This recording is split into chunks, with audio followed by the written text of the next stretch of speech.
Mic check, mic check. Not hearing any sound coming out of it. Mic check, mic check.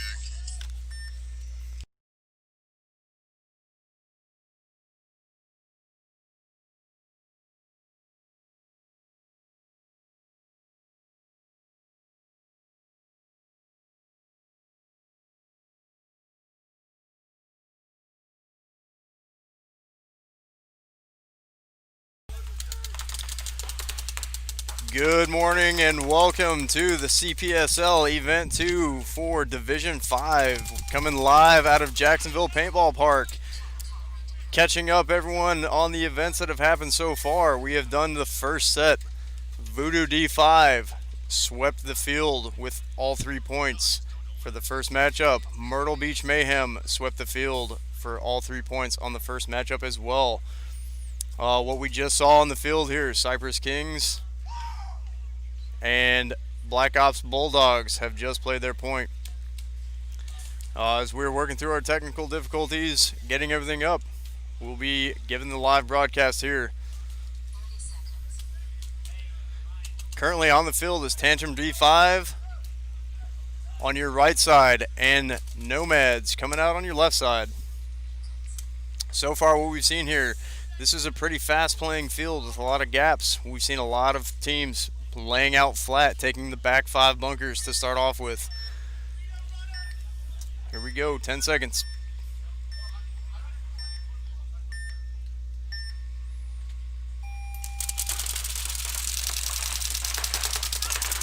It looks like a clean breakout for both teams. Oh, Nomads is having issues, technical issues over in the Dorito side. They have 2 players in the Dorito side. One is gone, the other one, his gun is broken. It looks like he's fixing his gun there. Tantrum has all 5 bodies alive coming up. That's now 2 away for the Nomads. That's 3 away for the Nomads. 2 alive, but 1 is having technical difficulties. You can see in Dorito 2. Looks like his gun is up now. Tantrum pushing down the field hard.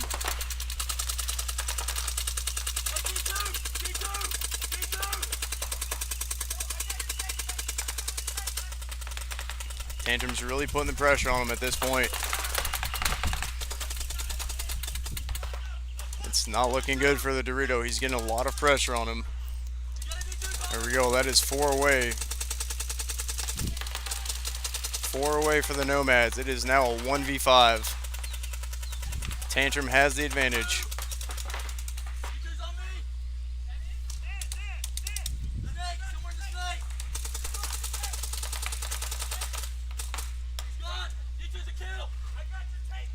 There we go.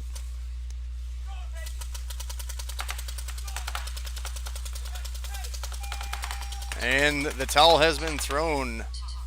Tantrum takes the point. What we saw there was a lack of communication. They had all 5 players gone from Nomads, but Tantrum was not talking to each other. Communication is key on this point. Alright, here we come up for the second set. Cypress Kings versus Black Ops Bulldogs.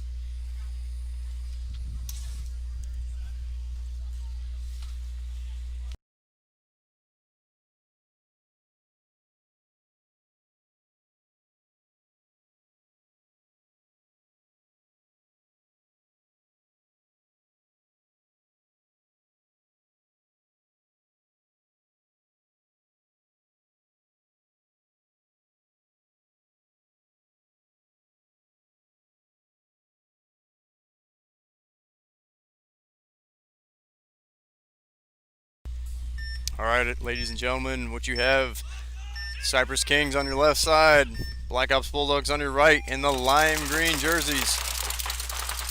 Alright, both teams are up, 5 alive. Cypress Kings has 1 guy into the snake.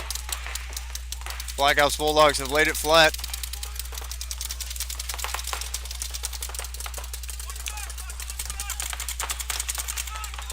Cypress Kings pushing heavy on the snake side. Black Ops taking a more defensive stance. We've got 1 guy in the Dorito 2 and 3 other players on the back line. Yep. All right, Black Ops still playing it safe. They still have 5 alive. All 5 players sitting back on the back line there. One man, snake corner, moves into the insert bunker. Cypress Kings holding their ground. One player in the D3, the rest of the players sitting flat on the backside. One in snake corner, one moving from home towards the D side to provide support.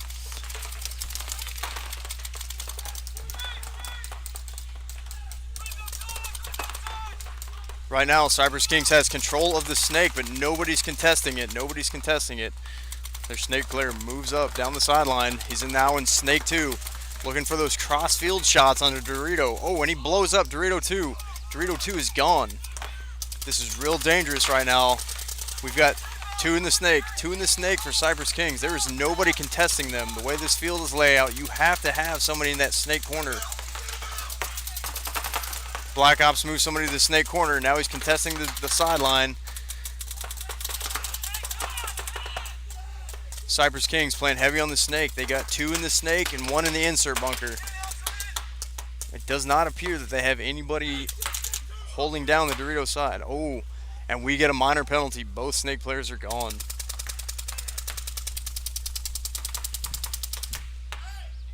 Black Ops splitting the field.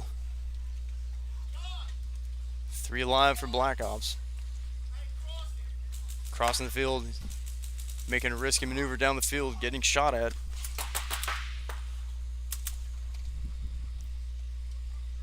There's still a gunfight. He's holding out. There we go. Nomads, correction, Cypress Kings is going to throw the towel on that one. Point goes to Black Ops Bulldogs. You know, one of the things that we've been seeing out here a lot is that the teams are not controlling that snake side. It's very dangerous. If you allow somebody to continue to push up that snake uncontested, you have to hold down the corner on this field. It's the other thing that we've seen in a couple of the matches so far this morning is a lack of communication. If guys aren't talking to each other, they've missed that they are the only ones out there with nobody opposing them on the other team, and they continue to shoot at bunkers.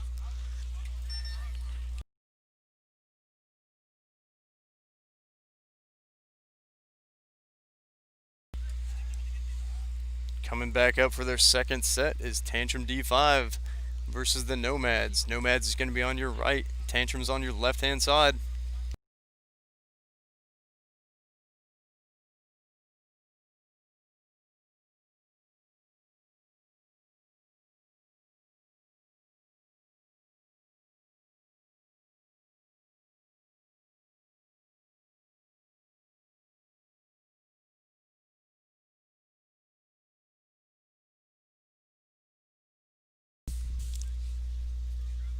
Alright, ladies and gentlemen, here we go. As a reminder, Tantrum D5 is up 1 point.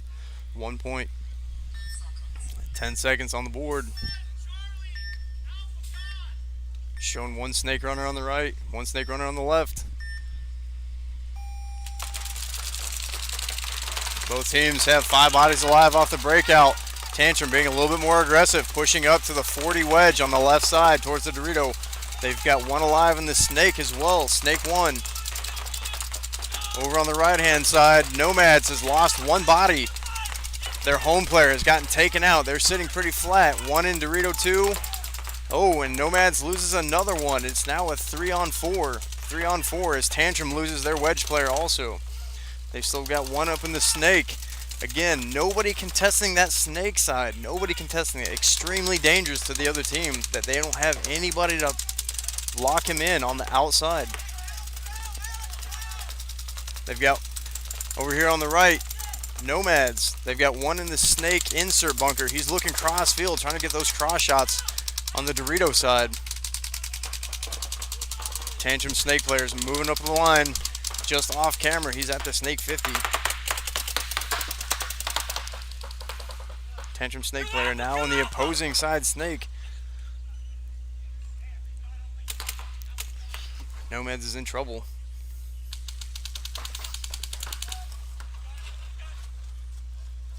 Tantrum sweeps the field. Great play on Tantrum. Great play on Tantrum. Again, it was a little hard to see just as he passed that snake 50 What you can see on the bottom left of the screen here is that there was nobody contesting the snake side. If they don't have anybody holding that snake corner, the snake player can move up completely unopposed and get those crossfield shots on almost the entire team.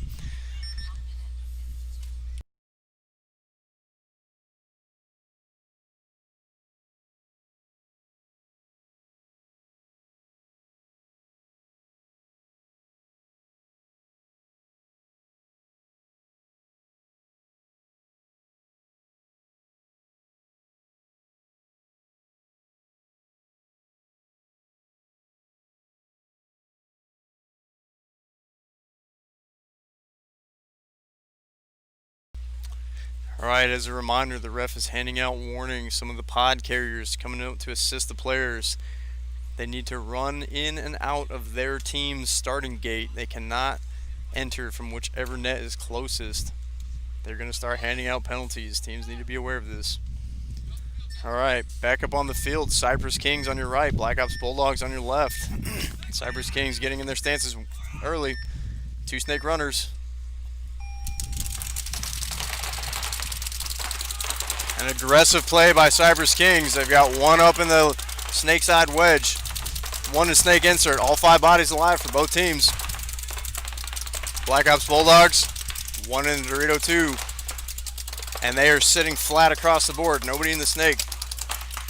Cypress King snake players get taken out as he tries to make an aggressive move into the snake. Cypress is down one body.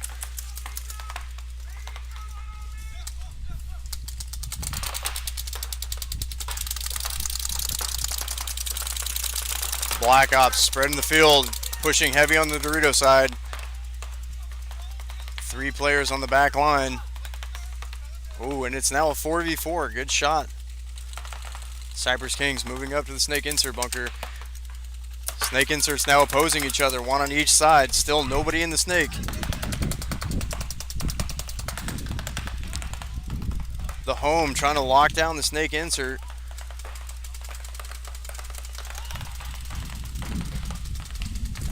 Black Ops home player, he's doing a great job going back and forth communicating, splitting the field.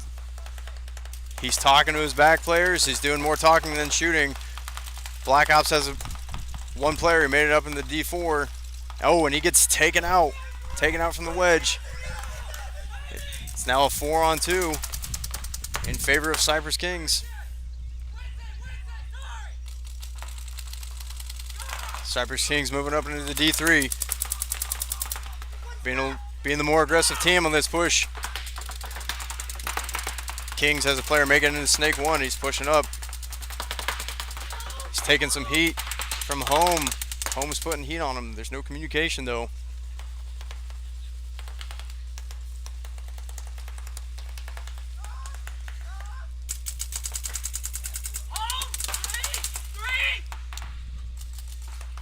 You might be able to hear him screaming with the communication here, sitting directly in front of me. He's in there, Snake 2. Home is confused. He does not know which bunker to shoot at, and he's just laying paint down.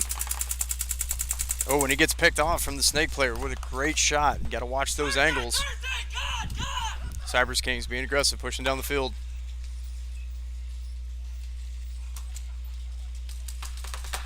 Here's the gunfight. And they will take it, Cypress Kings.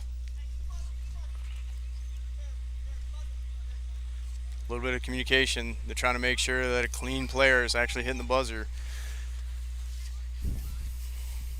The point will go to Cypress Kings on that one.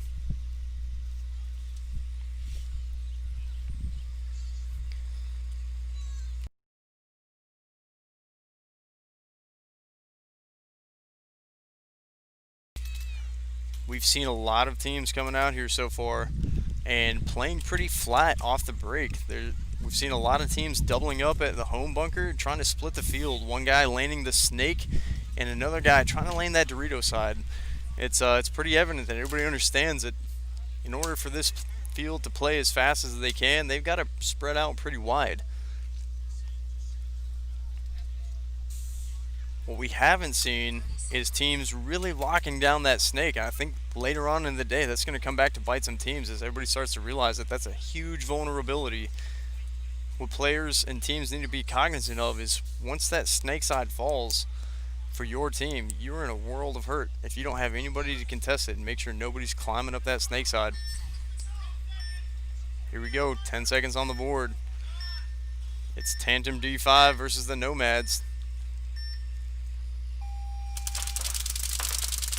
Nomads is on your left, Tantrum's on your right.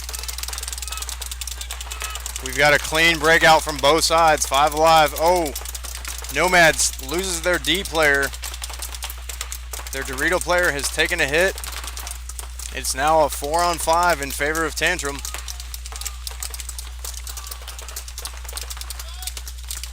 Tantrum is doing a great job being aggressive here, pushing up to that wedge early on. They've got one snake corner player on Tantrum side, and he's looking across field. He knows that he doesn't really have anything to worry about. Nomads pushes up into the Dorito 2, shooting cross field, trying to pick up that snake corner.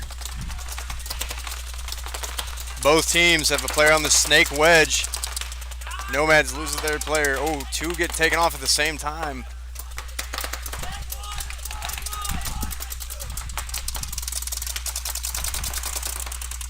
Nomads, they've got a player in snake 1 and at home. Tantrum still sitting 5 alive. In order for them to pull this out, they need communication. Home from the Nomads, pushes out wide. He pushes way far up into Dorito 2. He makes it alive. The refs are starting to R-ball him. He's got a gunfight. He's trying to fight the tape side and shoot across at the snake corner. Right now, Nomad snake player gun battling Tantrum's corner. They're making aggressive pushes even though they are down on bodies. They call for a paint check on the plate on the snake player, but he is clean.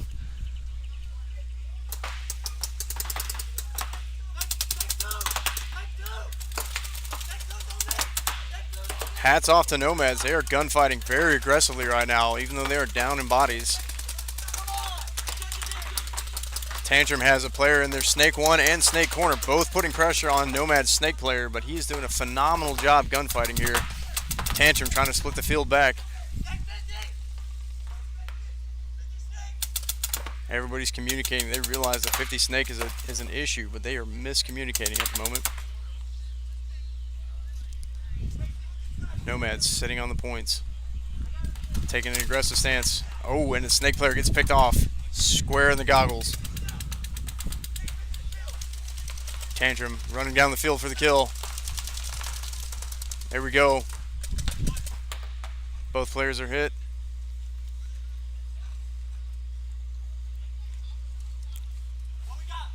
Tantrum looking for any other threats still on the field. And Tantrum gives their call for a clean field as they hit the buzzer.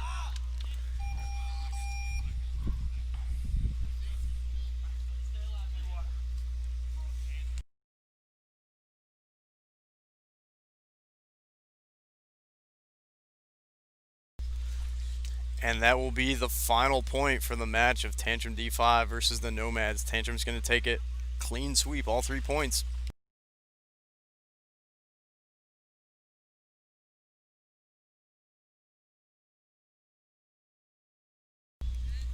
As they're switching over, coming back on the field, Cypress Kings versus Black Ops Bulldogs. Right now, each team has 1 point.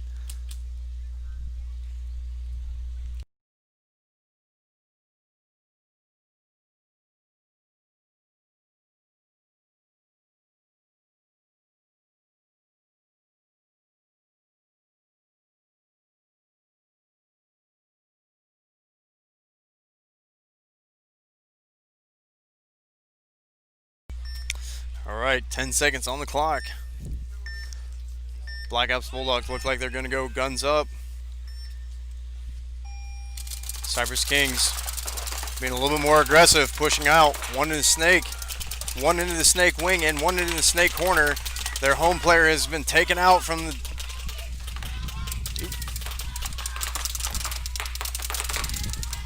Black Ops Bulldog sitting flat. And as their home player tries to make a move out to the Dorito side, he gets picked up. He gets picked up from the opposing team's snake player. You got to really watch those crossfield shots. Emphasizing on how dangerous it is.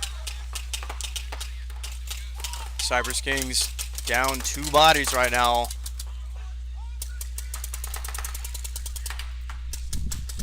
Ref coming in to check snake 1. Cypress Kings snake player is still alive.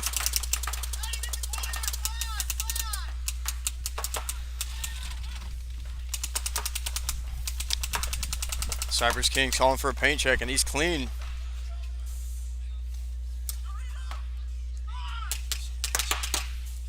Yep.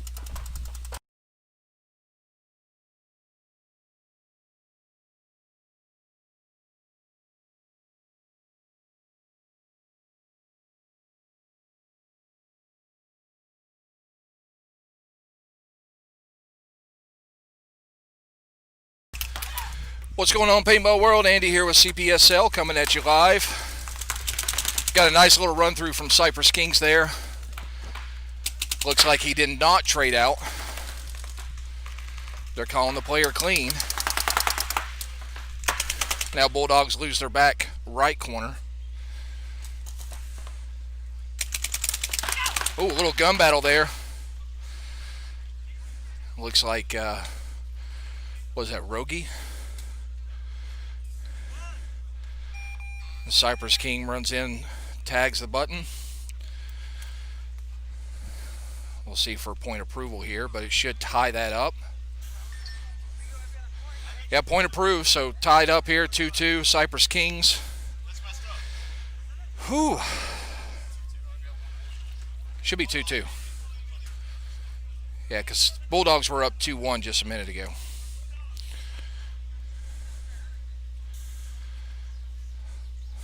So yeah, Paintball World, welcome to Jacksonville Paintball Park here in Jacksonville, North Carolina, where it's like the right armpit of the devil today. Nice and sweaty or hot. But we got a fantastic facility here.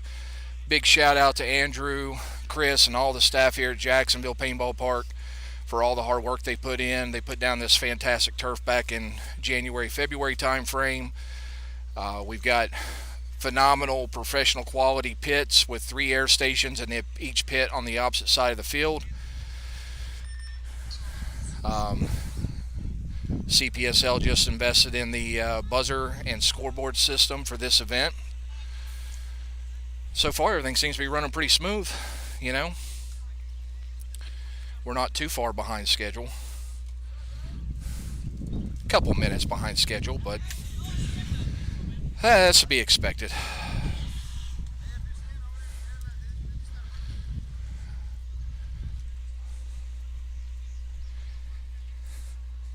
Can you see live feed on this, like typing? Okay. Like if someone comments in or anything. If you're watching us live on the Jacksonville Paintball Park feed, give us a shout out. Let us know where you're watching from, who you're rooting for, all that good jazz.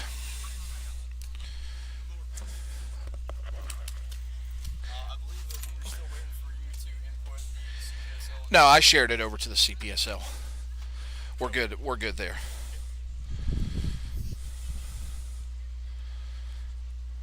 Ooh, look at my fat, ugly butt. I'm like, oh man boobies right there. Yeah, we'll fix that. There we go. Got my counterpart in there now. I like the boobs. Who said that? There we go. Got my counterpart in there. Need sound. Who said that? Alright, Carolina Salt plays tomorrow. Alright, back on the field, Cypress Kings and Black Ops Bulldogs. Bulldogs on your left, Kings on your right.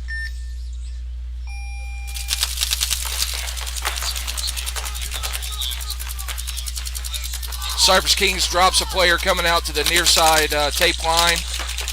Bulldogs looks like they're still 5 alive.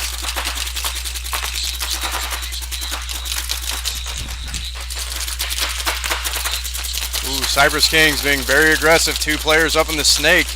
1 up in the snake 50, looking for those crossfield shots.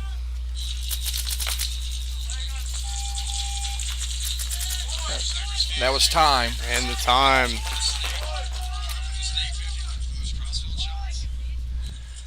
So it looks like that game went to time, ended in a draw, 2-2.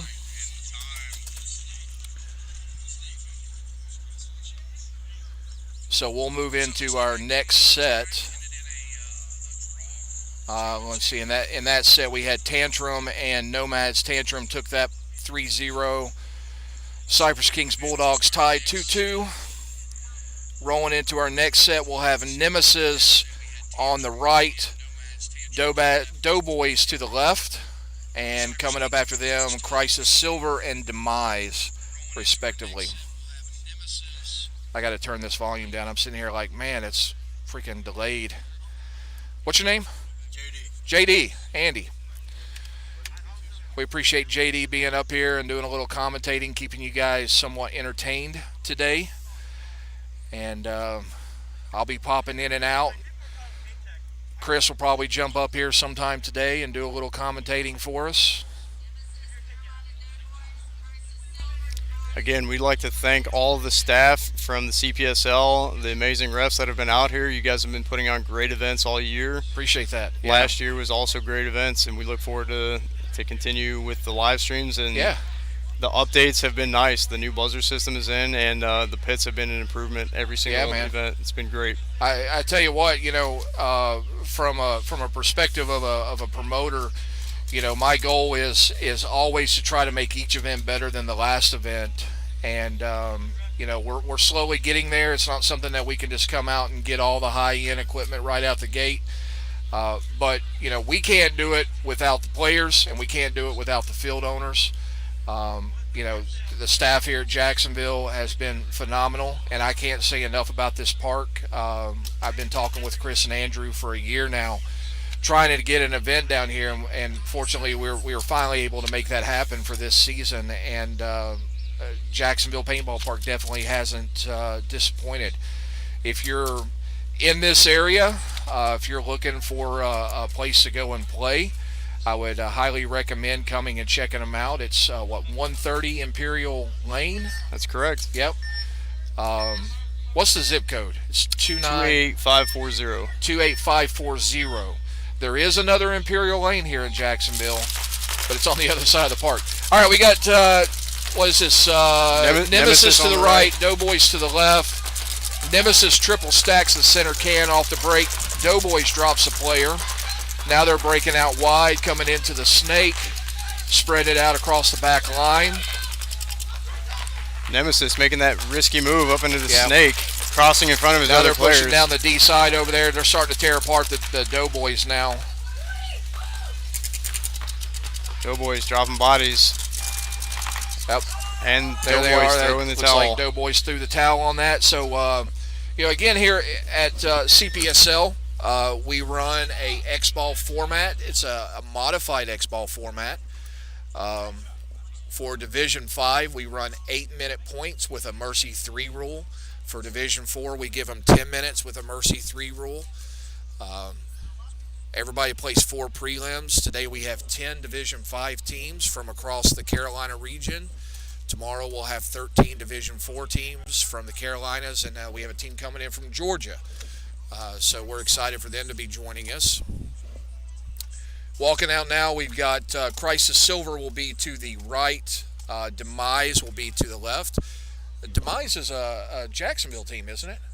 Oh, that's correct, yeah.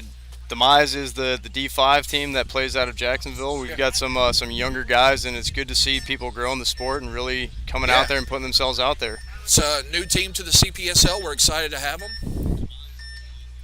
See what happens. Here we go. Crisis Silver does the same triple stack breakout. Looks like Demise clean across the back. All 5 still alive. Oh, they drop one there out of the back can. Ref's coming up to check Dorito 1 for Crisis Silver, and he's clean. Crisis Silver sitting flat across the back. And they've got an aggressive push up to Dorito 4. Steven, I tell you what, buddy, if you want to jump on the mic and do some commentating, come see me tomorrow morning if you're going to be here. I'll be happy to let you jump up here for a couple of points and do some commentating. Just got to go over some ground rules with you. Trying to keep up with these comments. Watching from Houston. Thank you for watching, Wesley. Pasadena, Texas. That's John and Cynthia. And you're rooting for Hunter Yarborough. What, John and Cynthia? What team does Hunter play for? Give me that name.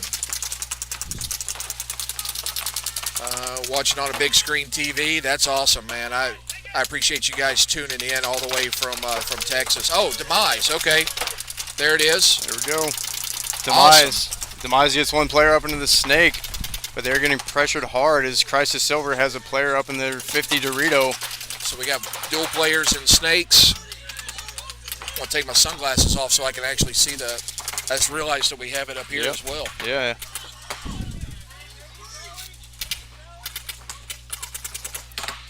Demise. 2 bodies alive that can be seen right now. 1 in Dorito 2, 1 in Snake 1. They're doing a good job crossing it up. Out here from Miami, Dead Rabbits, Farrell Doughton. Hopefully I said your name right. Appreciate you tuning in today. Towel. Time. I think Demise threw the towel there. Demise has thrown in the towel. While we got a second here, while the teams are swapping side, I just want to give a big shout out to all of our league sponsors.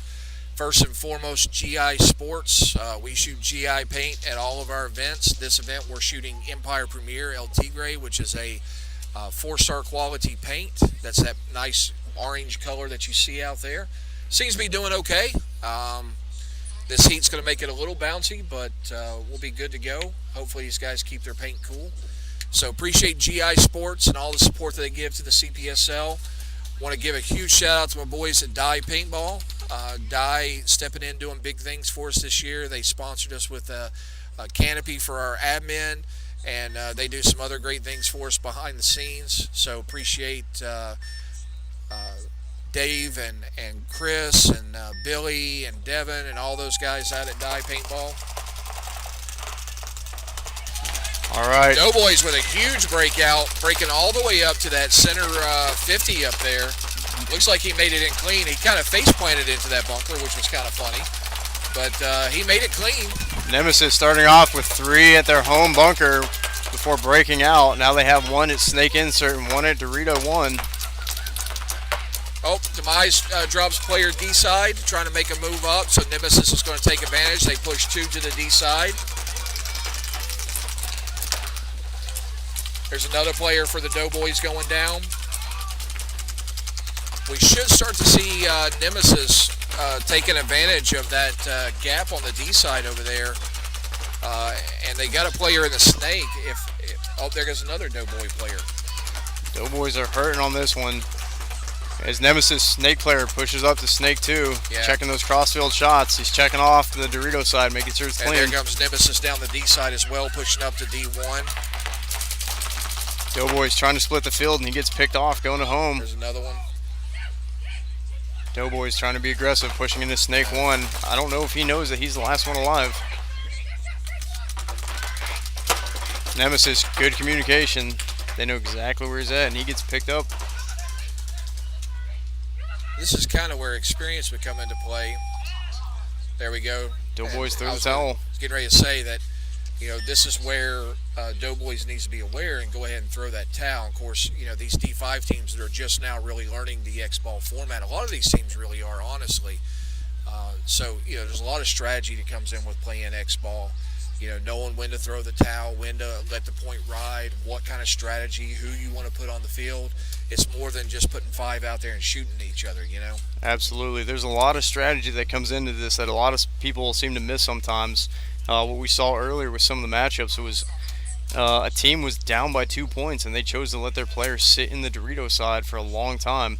one of the other factors that comes into this as you start looking down the rest of the day is how much paint are you shooting for a point that ultimately might not matter. That and ultimately if teams are tied going into the finals, time is a tiebreaker. Absolutely. So. All right, here we go. Demise lining up on your right side. Crisis Silver on your left. Ooh, almost a little bit of an early jump, but he tagged back up, so he's clean. He didn't shoot, so that's legal. Both teams with 5 bodies alive off the break. Demise, their snake insert player, sprinter stance, looking like he's getting ready to try and dive into the snake. Talking back to his teammates, waiting for that go call. Crisis drops a player off of the, looks like snake side. They got one body pushed up on the Dorito side into, I guess it's D1 over there, or D3. Crisis Silver drops another one. Oh, 2 more get taken off. It's now a 2-on-5. So good job by Demise bouncing back. And that's the great thing about X-Ball, too, is you can bounce back. You can be down a point, you can be down 2 points and come back and win. You just got to come out and, get your guns locked in, shoot those lanes, play your strategy. Maybe be a little more aggressive than you normally would. But Demise doing a good job here. Right here, where you see a lack of experience on Demise, again, as they're learning, the communication by the team is not up to snuff. No, I just heard the snake player yelling, and I hear the guy over here in the back corner yelling, but I don't really hear the players on the other side of the field, and they're just kind of, you can tell they're, you got the Dorito player locked in on one side. There's a towel, Crisis. Crisis Silver throws a towel, and Demise is going to take that point. Yeah, Andy, I think you're right. What we were seeing is we could see 4 Crisis players walking off the field on the net side, and nobody on Demise was talking and communicating how many players they've shot out. Well, that's also where the coach, whoever's coaching in the pits, they, of course, they're pitted on that side, so they should have been able to see that. And when he saw, players, of course, he can't call on, but the Crisis team should have seen that and been like, okay, we just dropped 4, let's save the time, revamp, and come back out the next point. Absolutely. Strategy on both sides. While we got a second here, finish giving a shout out to my sponsors for the season. We want to say thanks to Planet Eclipse as well for being a serious supporter. Want to give a huge shout out to Israel and Social Paintball. Social Paintball provided us with all these fantastic ref jerseys, and Israel's always willing to help out if you need custom jerseys, whatever. Hit Israel up. Want to also say thanks to Carbon Paintball and Push Paintball for being serious supporters this year. Back at the action here, Nemesis right to the right and Doughboys to the left. Nemesis in the red jerseys. Doughboys in the blue. Again, Nemesis making that doing that triple stack behind that home seems to be working, and then doing the delayed breakout. They have done that, but I'm going to say I disagree with his choice of pushing up. He ran right in front of one of his teammates' guns, and I've seen that end badly in the past, but the last 2 times he's done it, it's worked out for him. So there's got to be a lot of trust between your teammates for you to make a move like that. Yeah, that could wind up being costly if you're not careful. Absolutely. Both teams looking like they're sitting 5 bodies alive. Oh, look, we got Matt Sossaman joining in. Carolina boy himself, and now working for GI Sports. Matt, we appreciate you tuning in. I also know that you work with the guys here at Jacksonville and help them get all their fantastic paint and GI Sports products, Empire products. So thanks for tuning in today. We appreciate GI Sports supporting our series, and it's great when we see a local boy doing something big. Doughboys making an aggressive push up the middle. They've dropped their home and their pin bunkers to push up to the snake wedge, trying to get those crossfield shots. My good friend Casper Wells just jumped on and is watching. Casper, I know you missed this. Casper used to play back in the NSL, which was awesome. But appreciate everybody tuning in and watching today. Again, if you're watching live, give us a shout out. Tell us where you're watching from, what team you're rooting for. Doughboys being a little bit aggressive. They're pushing up that center there, stacked in the center wedge and that can right there on the 40. Looks like Nemesis. We got snake corner, player in the snake. One on D side. Looks like they dropped. Did they drop their back center? Yeah, they did. He's they standing lost out. their back Standing outside. Out. Doughboys have Looks a like one-player Doughboys. advantage. I think they might be 4-4 actually. We got Snake, back corner. Nope, they're 5-4 right now. They've got to capitalize on this. They spent a lot of time sitting back. That's a lot of. They are are down by 2 points. This is again. This is where that strategy comes in. You know, this is where the Doughboys coach should have said, "Hey, look, you know, we're down 2 points. We really got nothing to lose. Let's go out and be super aggressive. Let's shoot our lane off break. We got time to play." Now, Nemesis did just drop a player. Doughboys drops a player. But, this is where Doughboys, they need to start becoming a little more aggressive, kind of bump up into those key bunkers. There goes another Nemesis player. So, it's paying off for them now. One of the things that they're not just fighting the other team, they're also fighting the clock here. They got to keep an eye on that. It's okay that you're taking bodies off, but if you don't win the clock, then it doesn't matter. Doughboys drops a player out of that center 50 there. Looks like we're about to have a snake battle. He comes running down.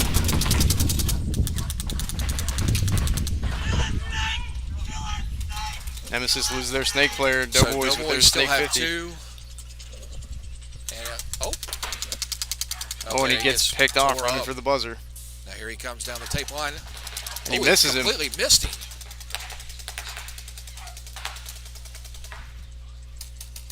Hit the buzzer. He hit the gate. He did not hit the buzzer.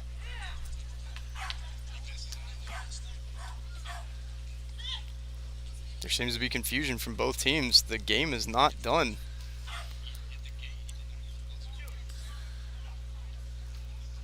There he goes. Yeah, run up and hit it. I think that player was shot out either way. There we go. There we go. Doughboys calling for a paint check before he hits the buzzer.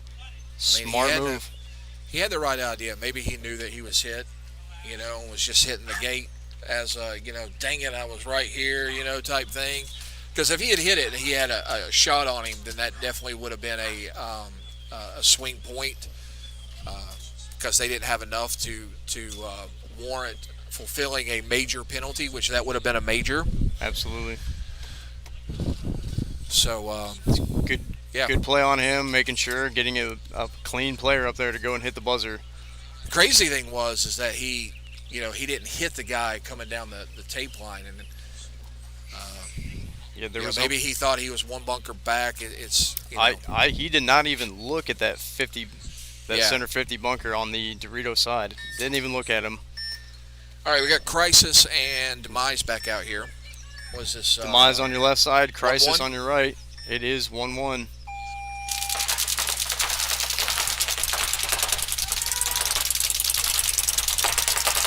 Crisis being aggressive, pushing a guy up to the Dorito side wedge.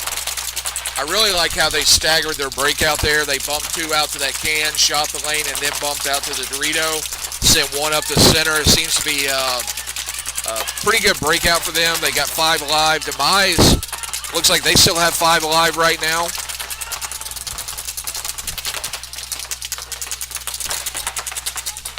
Both teams getting in the bunkers and then sitting there trying to get those shots. And Crisis loses their front player. It looks like he got picked up in the can.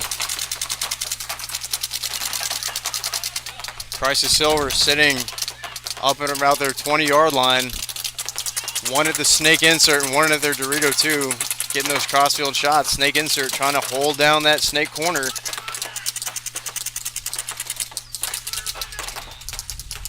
Again, Andy, what I've seen here is that the teams that don't lock down the snake are having a real hard time when that snake player pushes all the way up. Well, this layout was designed by Chris here at Jacksonville Paintball Park for this event. You'll notice one key thing is we don't have the large bricks on the field. which is a little bit different, but I think it plays well with the field as a whole. But he's a huge snake guy. Absolutely. So he designed this snake so that if you get into those key bunkers, you can really tear that other team apart. So just like you said, if teams aren't paying attention to that snake side and they get a good player up there that can move and progress down. That's what we're seeing now. Crisis Silver got a player won't up be in able the to see snake it. 50. He's just off the camera here, and he blows up Dorito 2. Yeah, you can't see it on the camera, but we do have a player in the center 50 on the snake side for Demise right now. That's Crisis Silver at the snake 50. He's looking at those crossfield shots. Demise's Dorito 2 is gun battling him. He realizes that threat and is trying to push him in. Yep. Demise just tried to make a run down the snake side from the back bunker, and he got tore up. I really don't understand the philosophy behind trying to make that move. Maybe he was just trying to be aggressive. It's hard to say, but that was a sacrifice that really didn't need to be made. He could have bumped up and gotten into a key bunker. Again, that's where experience comes in. These guys will learn that. Another player down for Demise. You may be able to hear the audio. Snake player calling snake kill player 2. needs to look cross field because he's got a perfect shot on that guy over there. And Demise throws the towel. Yep. Crisis Silver is going to take that second point.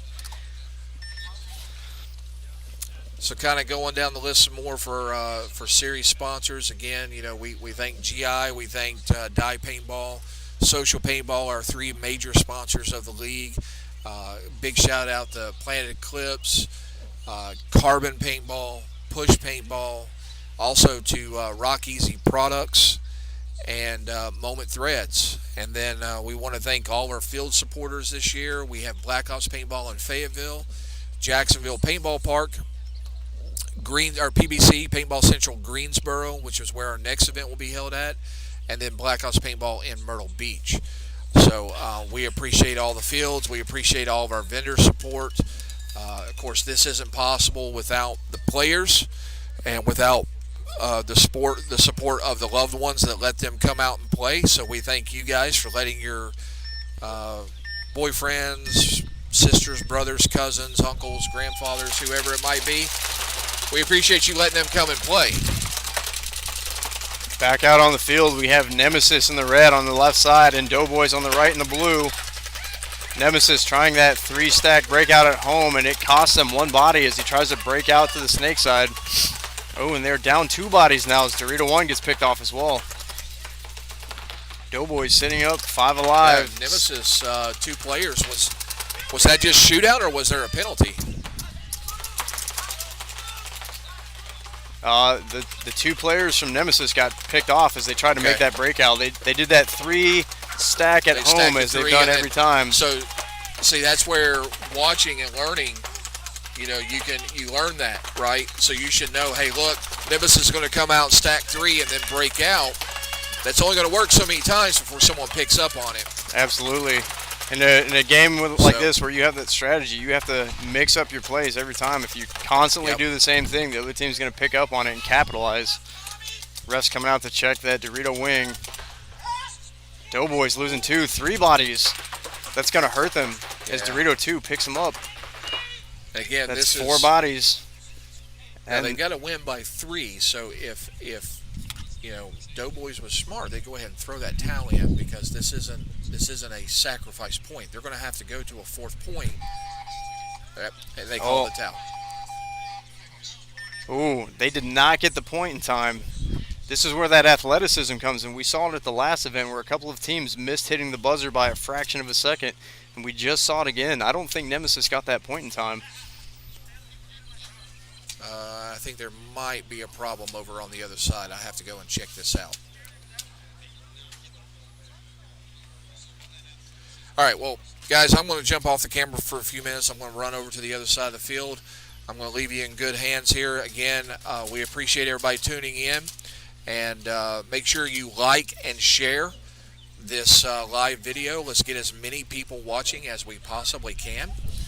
And we'll be back with you throughout the day. And, of course, I got my man here who's going to be commentating. We'll have some other people jump up here and do some commentating throughout the day. Till then, hold it down for me, my friend.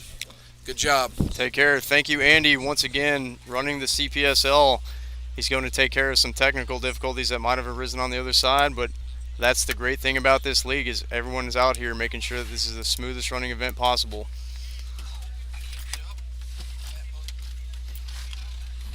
Don't fall down that ladder. Be safe.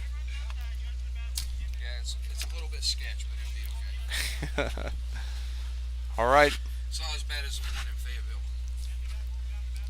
What we see here, Crisis Silver lining up on the left side and Demise on the right side. Reminder, Silver is up by 1 point. The score is 2-1 in favor of Crisis Silver. What we saw with the last few teams is that they're not watching the clocks and not paying attention to that. As they come out of those pits, they need to be checking that scoreboard for the timer. That will help to dictate a lot of what their players are going to look like.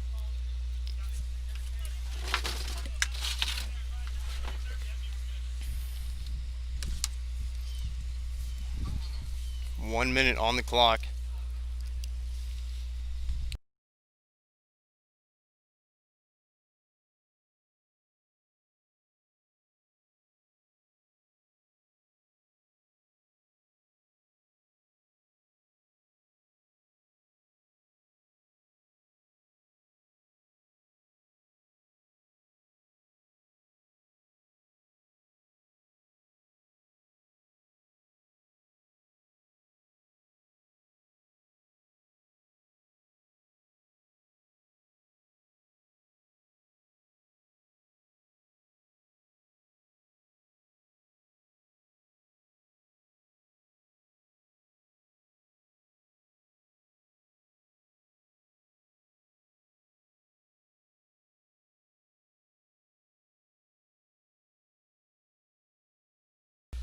All right, here we go. 10 seconds.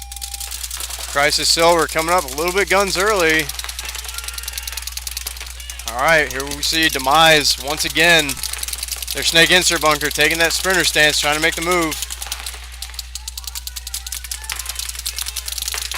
Running up very tall. He makes it in there. He might have just got clipped in his pod pack though. Ref watching him. He calls him clean. Crisis Silver loses their Dorito side player.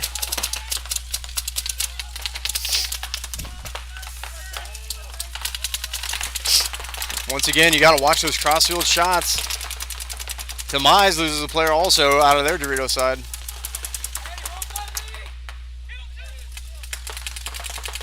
Ooh, and the camera girl taking some hits. Those are some pretty close shots. It might have been in the lens.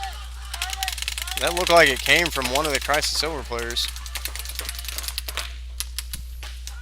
Demise sitting flat across the back. One in Dorito, correction, one in snake corner, one in snake one. Crisis Silver locking down the snake with that snake corner and that snake side temple.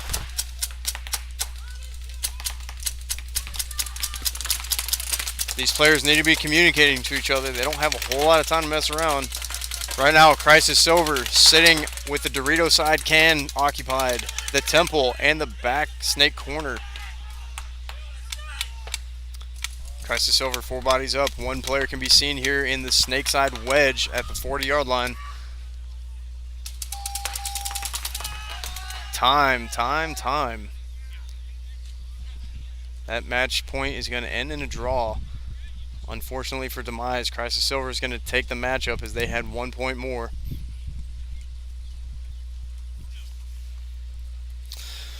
Once again, ladies and gentlemen, thank you for joining us on this live broadcast at the CPSL Event 2, coming to you live out of Jacksonville Paintball Park. You've heard of all the sponsors that we have out here so far, and we really want to thank the great event that CPSL has been putting on. They did a phenomenal job last year, and they continue to improve every match and every tournament that we're out here. Just added this event is the new buzzer system, so instead of just tapping the gate, players actually have to hit a physical buzzer on the start gate of the opponent's side. Much improved pit service. We now have live scoreboards in the pits. Both teams can see what is going on before they walk out on the field. No more surprises. All right, taking the field in the red is Voodoo D5. Waiting for Black Ops Bulldogs, which is going to be in the bright lime green yellow jerseys. They're going to be on your left side. They have not taken the field yet.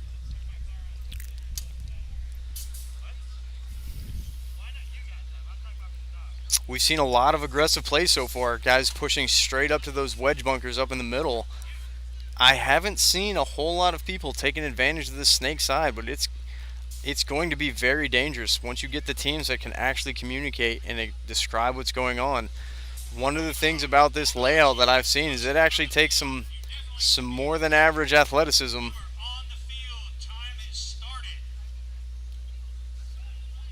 And the event promoters giving a call out to Bulldogs, who is not on the field. Time has started. Off camera, you can see the Bulldogs players trying to rush across to their starting gate. They're at a significant disadvantage. As per the rules, if they only have one player that starts at the starting gate when time goes, he's going to start at a huge disadvantage.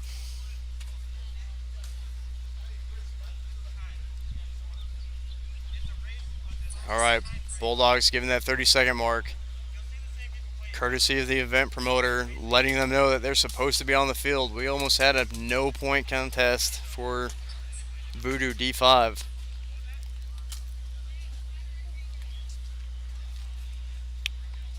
All right, once again, Voodoo D5 in the red jerseys. Black Ops Bulldogs in the neon yellow.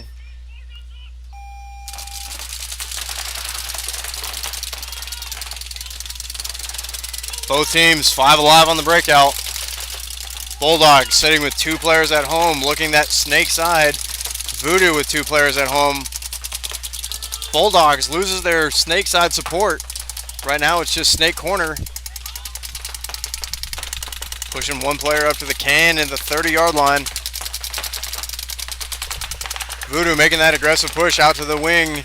Holding down that Dorito side. He's now in Dorito 2. Bulldogs sitting flat. Dorito 1 home, and the snake insert bunkers supporting that snake side. They got 3 guns on the snake side. Trying to make sure that Voodoo doesn't capitalize on that snake.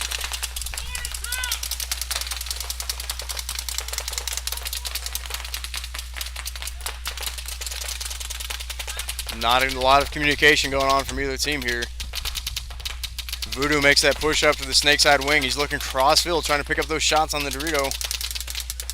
Right now, he's blocked from that other Dorito side wedge.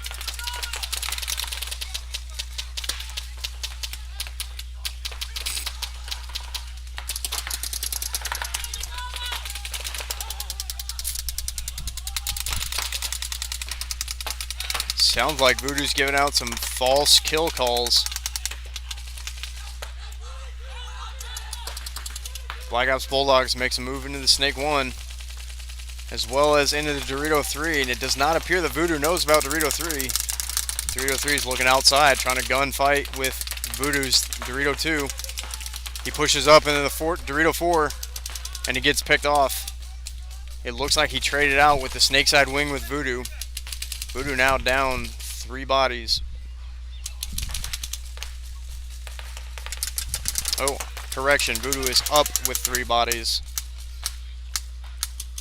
Bulldogs commanding that snake right now. 1 in snake corner, 1 in snake 1, and 1 at the insert. It's a 4-on-3 in favor of Bulldogs.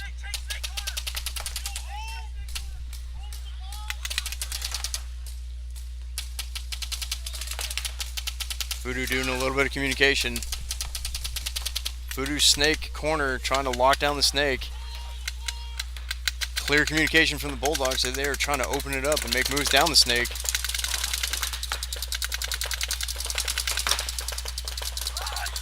Snake 1 for the Bulldogs is picked off, and he's holding his neck. It looks like a painful shot there. And as he gets picked up from that wing side on the Dorito, up about the 40-yard line, just on your camera on the right. Fills back in Snake 1.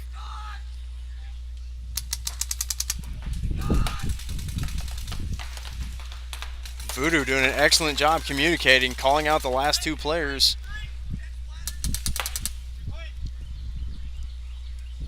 Voodoo calls for a paint check. It's clean. Voodoo runs down the field.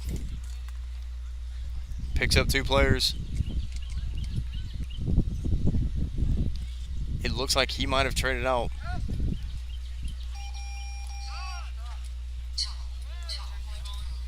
Bulldogs is going to throw the towel, and Voodoo D5 is going to take that point.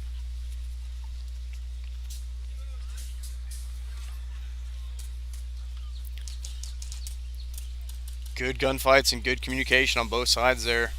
Really, both teams need to work on their communication a little bit and capitalize on those huge gaps that are left open. A lot of that just comes down to experiencing that talking with each other. A lot of people fail to see that communication is just as important as your ability to gunfight. Congratulations to both teams on good teamwork there. That was a long point. All right, taking the field next, Myrtle Beach Mayhem and the Nomads. Myrtle Beach Mayhem is going to be on your right, Nomads on your left. Myrtle Beach Mayhem in the gray with red accents, and the Nomads with the red and black.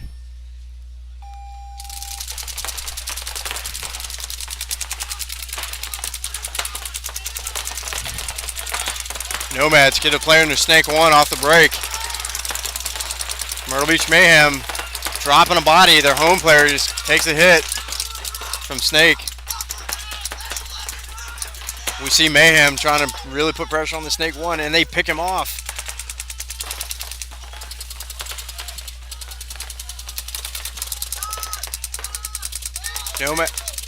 Nomads trying to be aggressive, pushing up the field. We now have opposing wings on the Snake side.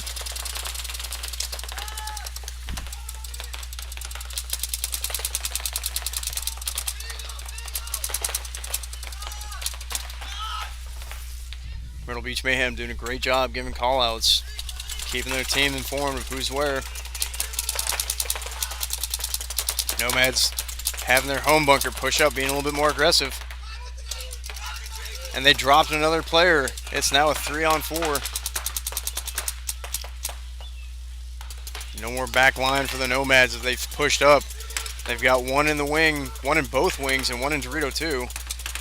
And their Snake wing takes a hit. He's gone.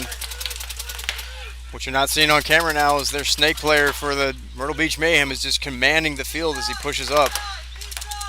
Cleaning up, and they pick up the last player in Dorito. Telling their team to slow down, make sure that the field is clean. They're going to give each other a paint check. Again, it is a major penalty if one of them hits the buzzer.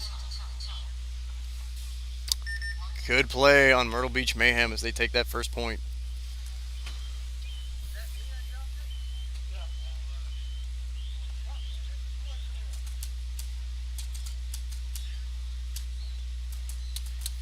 All right, I see Brian Kropp. Thank you for commenting. If there was a scoreboard on the field like they're supposed to, it wouldn't be an issue for teams running out of time. Yes, that is something that the event promoters are working on, but what a lot of people fail to understand is that niceties and things that increase the cost, increase cost of the player as well. Scoreboards on the field is a nice to have thing, but it's not a necessary to have thing. There's scoreboards in the pits for teams to go out there and check.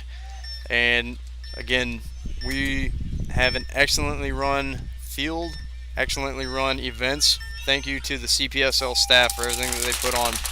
All right, back on the field, Voodoo and Black Ops Bulldogs. Voodoo loses a player off the break.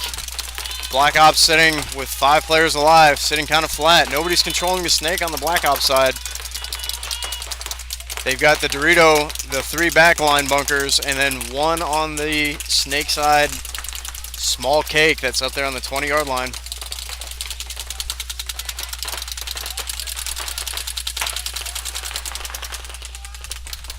Voodoo trying to hold their ground.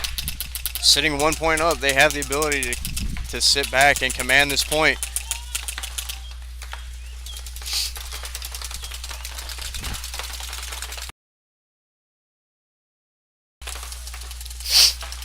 Both teams sitting back.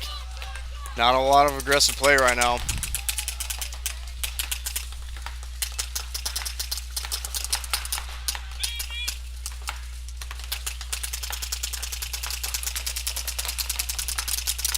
Voodoo with one player in the snake corner, one player at home, one player on the Dorito side can.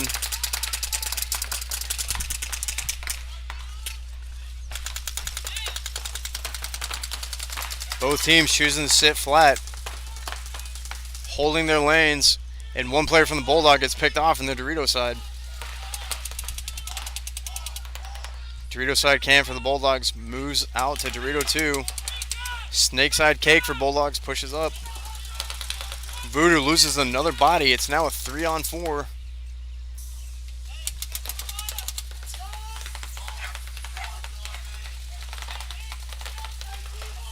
This is where that communication takes place and capitalizing on those gaps that are created by the other team.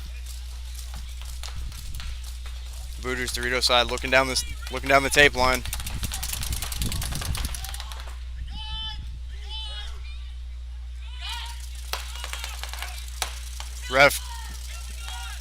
Ref's giving Bulldog player a check and he's clean. Bulldogs lose another player. It's now a 3-on-3.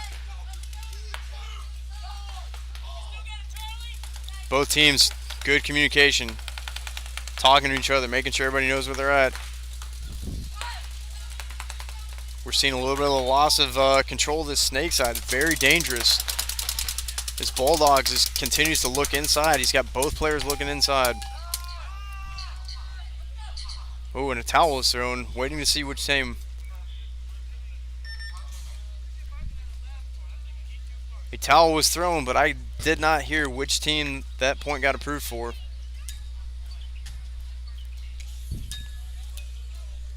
Once again, we'd like to thank all the teams, the players, the sponsors, the staff, and the refs that have come out here to support this event.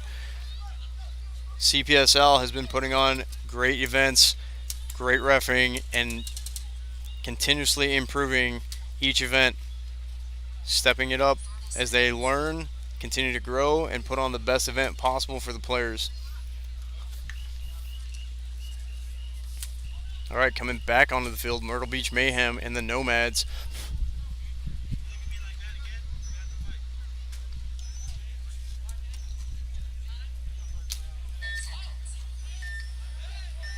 Ten seconds on the clock. Nomads on your right, Myrtle Beach Mayhem on your left.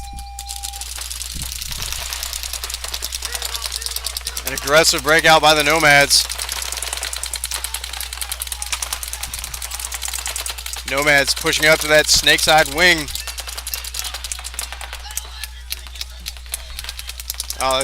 Correction, Mayhem on the snake side wing. Nomads loses their body at the snake insert and it gets backfilled immediately.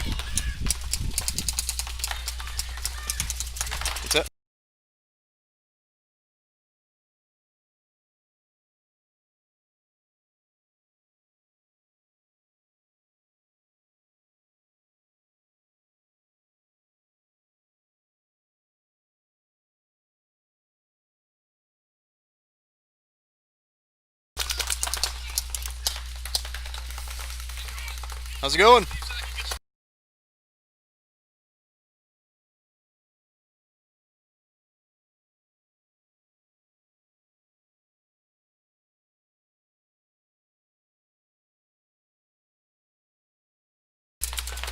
Ladies and gentlemen, welcome back to CPSL. Right now we have a camera crew coming up from 9 on your side, WNCT, coming out here to promote this event.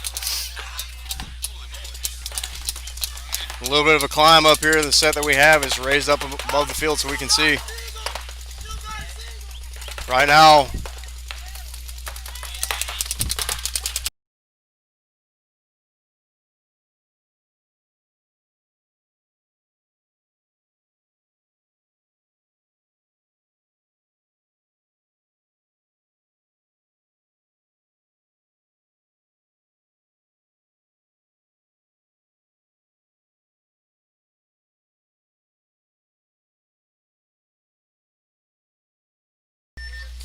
all right, once again, Another towel was thrown. Point approved. I didn't see who was going on. We have the news crew coming out here for WNCT 9 coming out to promote this event, and we greatly appreciate as much exposure to the sport as possible.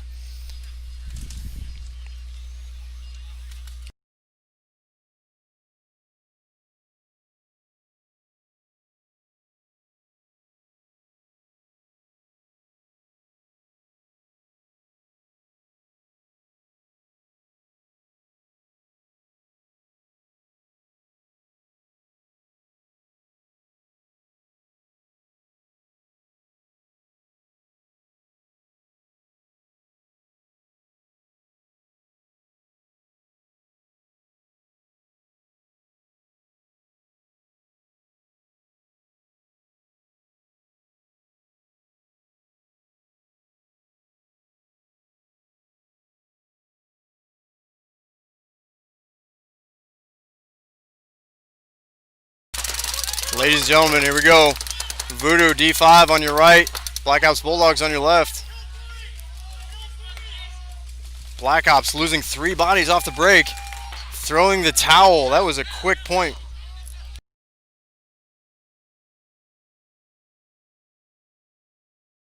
And Voodoo D5 commands the field on that last point as they take 3 bodies off the break.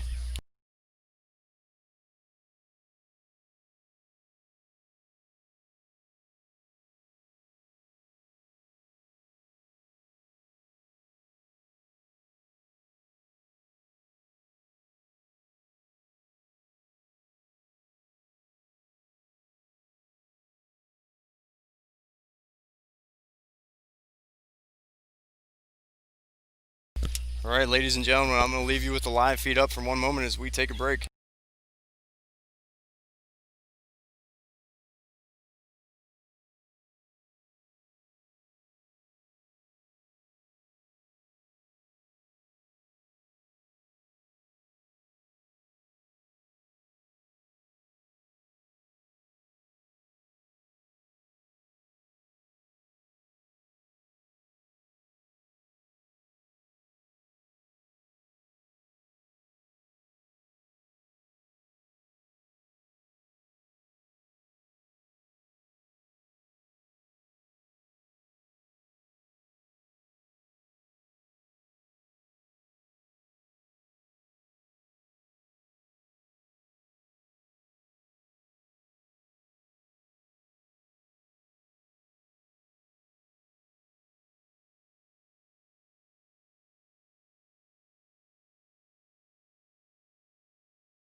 Ladies and gentlemen, welcome back to event number 2 for the CPSL. We took a short break there. WNCT came out with a news crew and they are doing a special on this event here. Hopefully you guys can go and check it out. Anything that we can do to help promote the sport of paintball is always going to be great. Getting everybody caught up. Nemesis was just on the field against Cypress Kings. Crisis Silver against Tantrum D5. Tantrum is taking the field on your right hand side and Crisis is going to be on your left.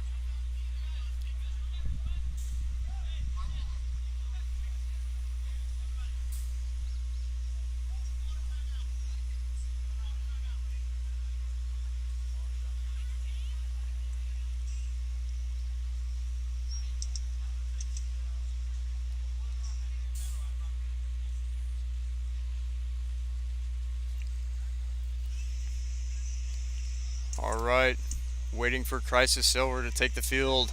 Tantrum D5 on your right side. Crisis Silver is going to line up on your left. 30-second call is out.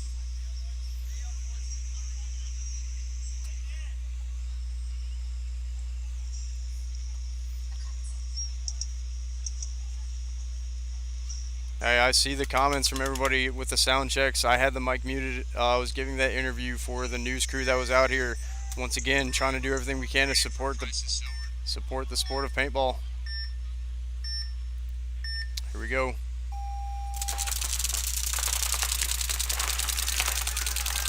The breakout looks clean. Tantrum pushes in aggressive. Both teams got a player alive in Snake 1.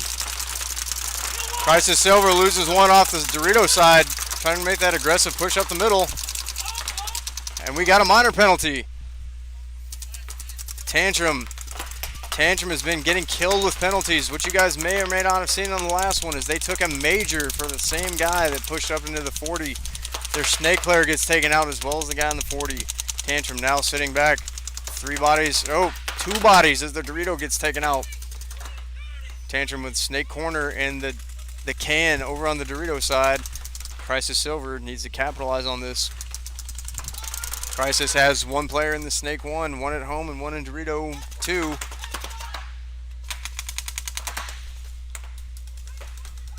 Crisis Silver pushing down the field. Slowly. Home makes the move up to that center pin.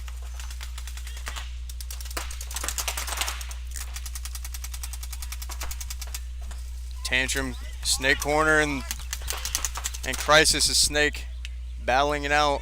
Tantrum, Snake corner moves up to the insert. Dangerous move. Again, you got to lock down this Snake side. If Crisis doesn't capitalize on this.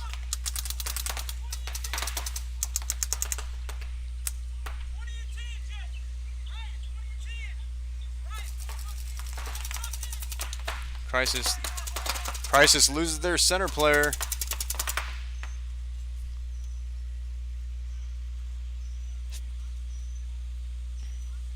Tantrum down 2 points. Cannot afford to give this one up or they will get mercy 3'd. No towels to be thrown on this one. Both teams playing it slow, playing it smart.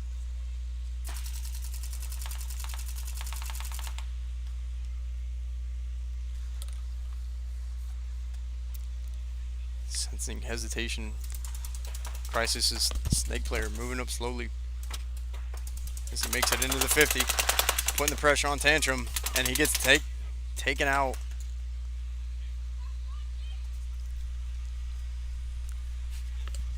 Crisis moving down the field on the outside of the Snake bunker.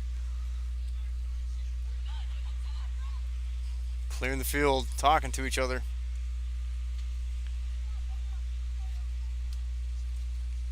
Crisis sitting on the time, trying to let the time run out. What they don't realize is that this is Mercy 3. If he hits that buzzer, it is over and the match goes to Crisis. There is no point in waiting for the timer to run out.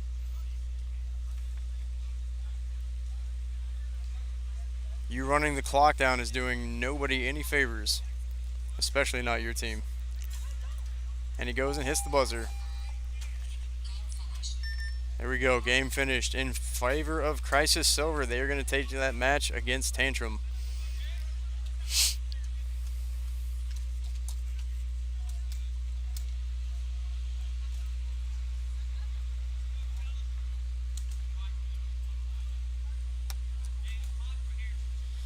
Once again, ladies and gentlemen, welcome back to the live stream of Jacksonville Paintball Park, CPSL event number 2. The Division 5 here on this perfect weather Saturday. The clouds are threatening rain, but all they are doing is providing us shade so we're not playing in the blazing sun. It helps out a lot.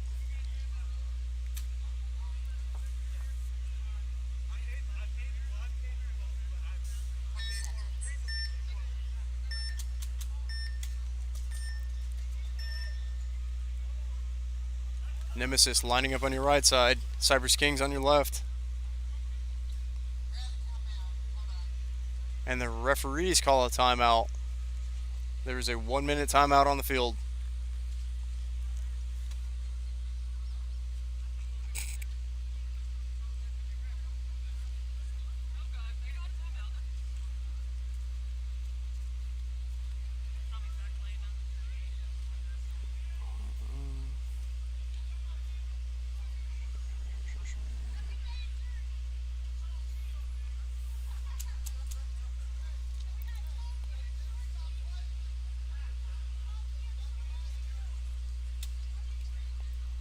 Thank all the support that we've been getting from everybody out here. Thank you guys joining us online for this live stream. Shout out to everybody that's watching from far. I know that we have a couple of teams that have traveled a very long way to be here for this event, and we greatly appreciate everyone that has shown up to support this event. Again, so far we've seen excellent reffing on the staff that is here, giving the players the initial warnings that they have, and then not taking any time calling those penalties.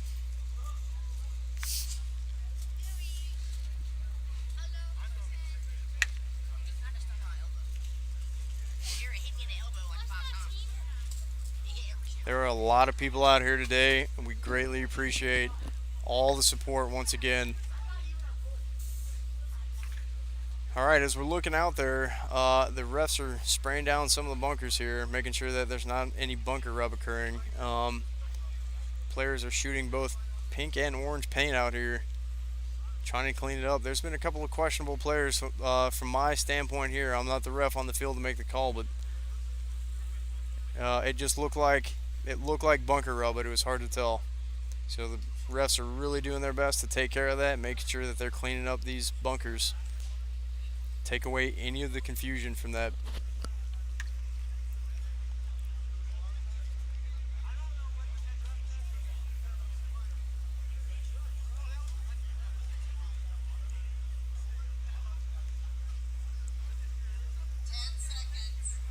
Ten seconds on the field. Refs getting to their starting positions. Countdown timer going. Once again, you've got Cypress Kings on your left and Nemesis on your right. Nemesis in the red jerseys. An aggressive play by Nemesis, pushing all the way up into Snake 1, and he makes it clean. Pushing up to the 40. Cypress Kings loses 2 bodies. Dorito side goes down, and their center Snake player on the wing goes down. Right now, it looks like they've got Snake Corner sitting at home.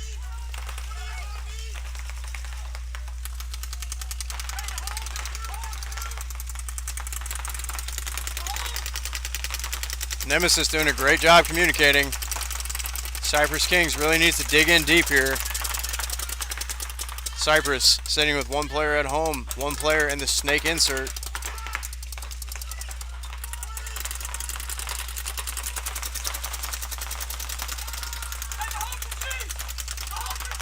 Cypress Kings loses another body. Really digging in for the fight here. Cypress does not want to give this up. Cypress Kings loses another body. And you can hear the Nemesis player shouting. Good communication by Nemesis as they move down the field. To close it out, Nemesis takes the point.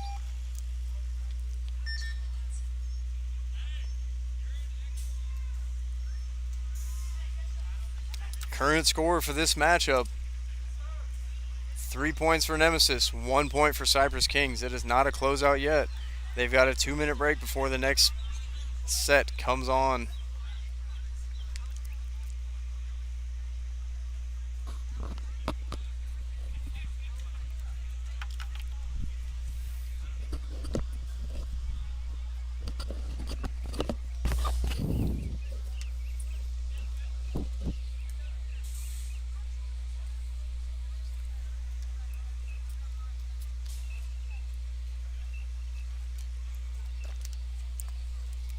Great sportsmanship by all the teams so far. Haven't seen anybody get heated tempers, which is always great to see. As a player myself, I've been on the field many a times when tempers start to flare because somebody gets overshot on accident or a bad play gets made. I've seen some team on team confrontations.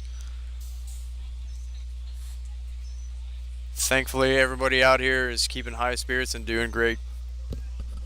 And again, shout out to our newer teams that are out here. Everybody coming out and participating, learning the ins and outs of what's going on. And the only way you're going to improve yourself is to get out here and play.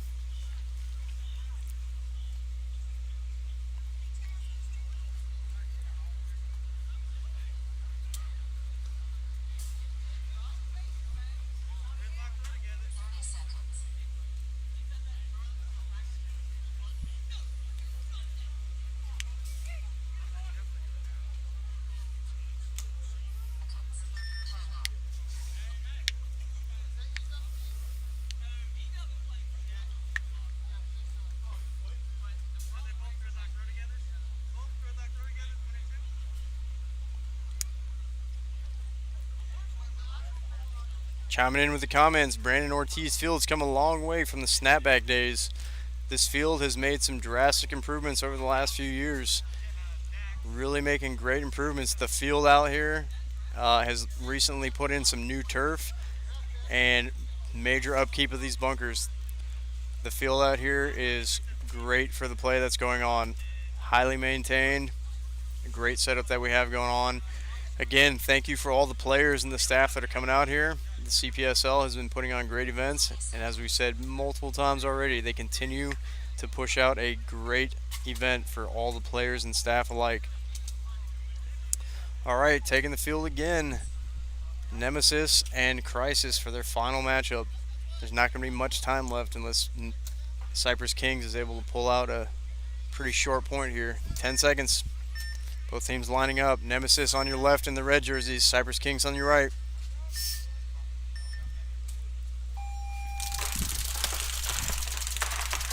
Cypress Kings with an aggressive breakout. Getting one player up into Snake 1.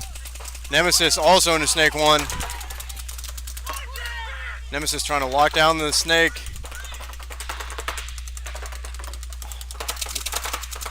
Gun battle going on between Snake 1 from both sides. Cypress Kings get their Snake corner taken out. Playing a little bit too wide.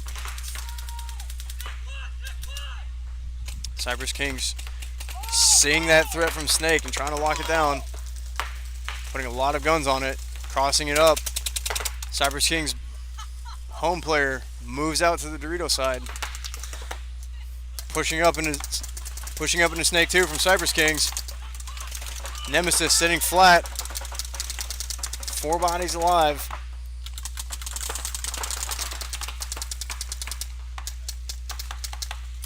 That might only be 3 bodies alive.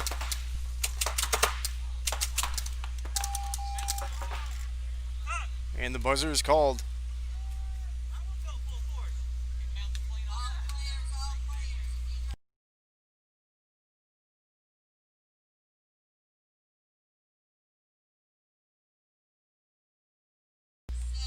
And that match is going to go to Nemesis as time runs out.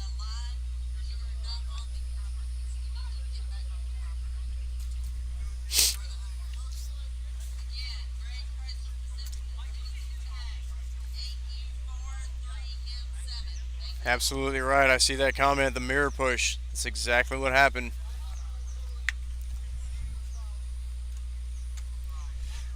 Cypress Kings sitting a little bit back and not being as aggressive as they needed to be. They were down 2 points, and they are fighting the clock at that point as Nemesis digs in. Thank you, Leslie, as you saw me sneeze on camera.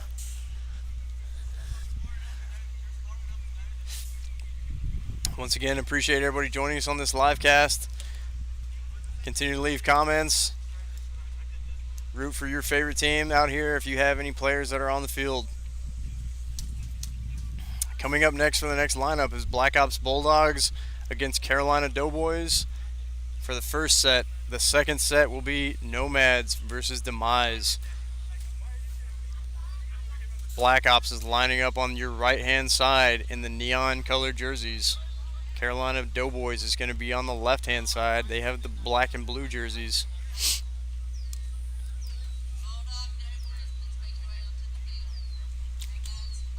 Once again, a lot of what we've seen out here is the players need to take a good time in their pits and keep situational awareness of what we've got going on out here. There's been a few teams that have been almost late to the start box as the event staff is reminding teams that they need to start getting out on the field. This helps for a couple of things. These events can run very long with all the small gaps. Uh-oh. We're seeing Doughboys is currently down 1 player as the clock is ticking out. He appears to be having some gun issues.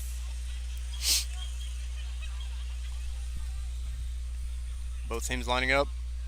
Doughboys getting back out on the field. 5 bodies now. Lining up. There seems to be confusion on Doughboy's side. Hopefully they can get their act together.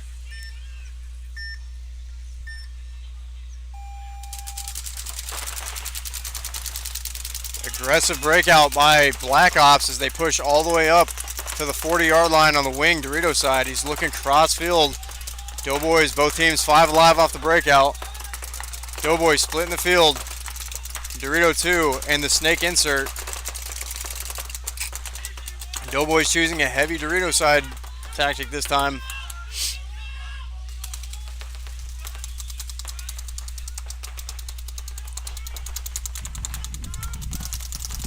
Black Ops loses 2 bodies. Everybody's guns are focused on the snake side from Black Ops. That's dangerous. Doughboys need to capitalize on this. Black Ops loses another player. Their forward player gets taken out. It's now a 2-on-5. Doughboys has 1 player up in the snake too. Getting called out. Black Ops makes an aggressive push up to the snake too. And he takes out the opposing player's snake. Great play by by Black Ops Bulldogs. What we saw here was Doughboys failed to lock down that lane and allowed a player to move all the way up into the snake too to take out their own team. And it cost them 2 bodies. Just off camera, Black Ops is in the snake 50. He's shooting cross-field at the Dorito 3.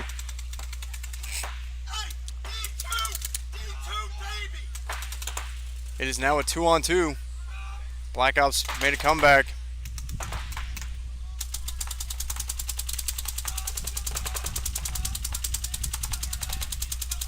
Oh, it's 3-on-2. That was a mistake on my part. Doughboys making an aggressive push. He comes and run him down. Snake player.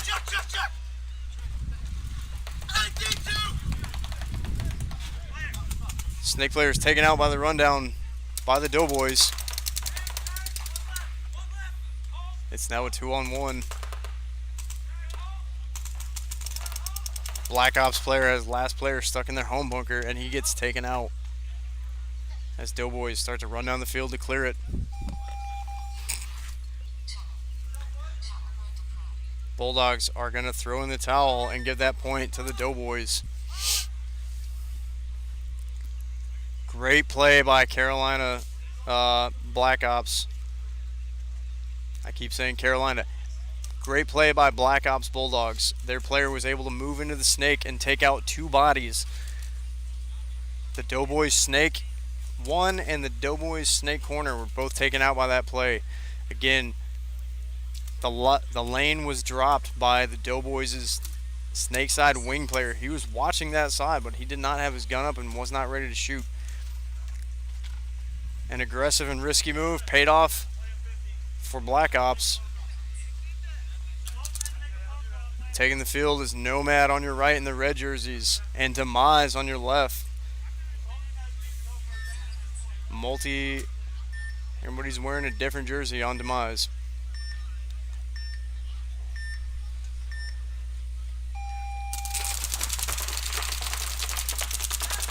Both teams 5 alive off the breakout. Demise choosing to go 2 guns up at the home bunker.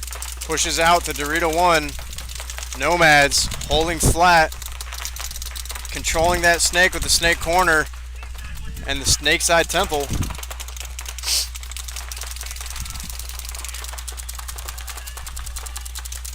Demise with their snake insert. He's not guns up right now. He's in that sprinter stance trying to make that move into the snake.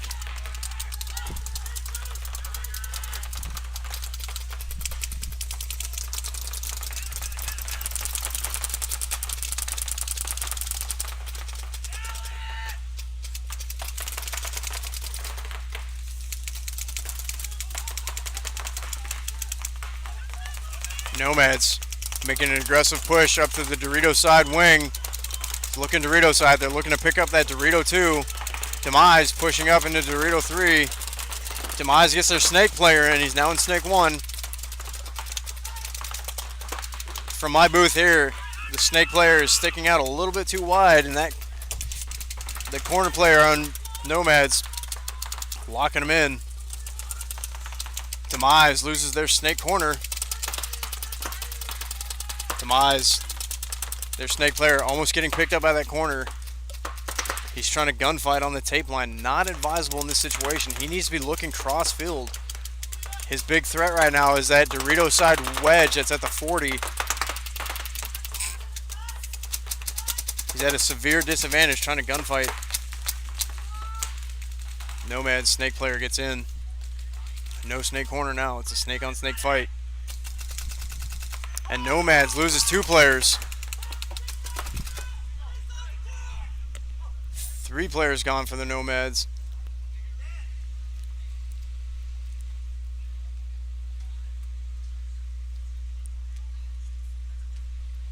Sitting at a stalemate. Players trying to talk to someone who's not there.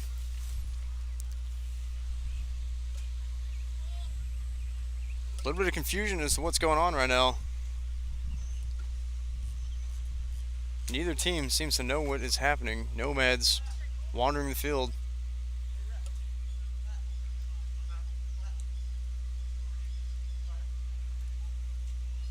The Nomads player talking to the ref. The timer is still going though.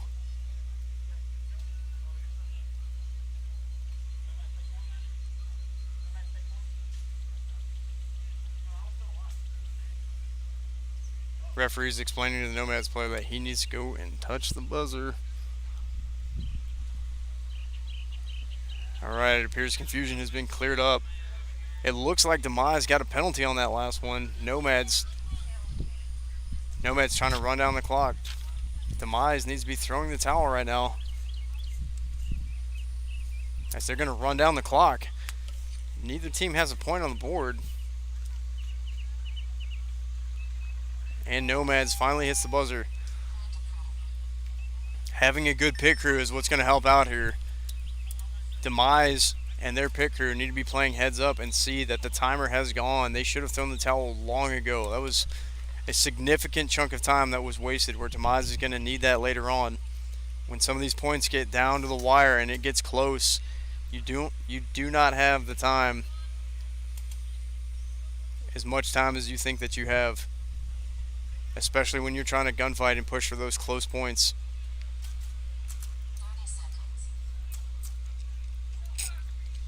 Dalton Horsley chiming in with his grandma can shoot better than that. Well, all I can say to that is some people's grandmothers are ballers. All right, here we go, taking the field. Carolina Doughboys and Black Ops Bulldogs. Doughboys on your right in the blue. Bulldogs in the neon jerseys on your left.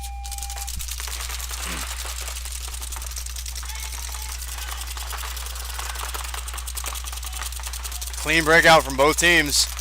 Bulldogs making the first move into Dorito. Doughboys now have Dorito 2 as well. Doughboy still sitting 2 alive back at the home bunker as he pushes out to the Dorito side pin. Bulldogs sitting back, snake corner, shooting cross field, and Doughboys lose their snake player. 2 bodies go down for the Doughboys. They're now D side heavy only. Nobody controlling that snake. Black Ops making that move into snake 1. He's pushing up. He's now into snake 2. Looking cross field. Looking to pick up Dorito 2.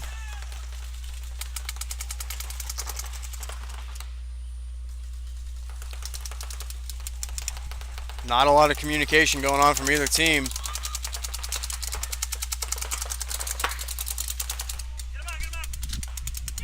Black Ops snake player pushes up, picks up the Dorito 2. Doughboys pushes back out to Dorito 2. Snake player at the 50s, shooting cross field, looking to pick up that Dorito side again. Doughboys splitting the field. Dorito 2 does in fact get picked up. Doughboys throws the towel.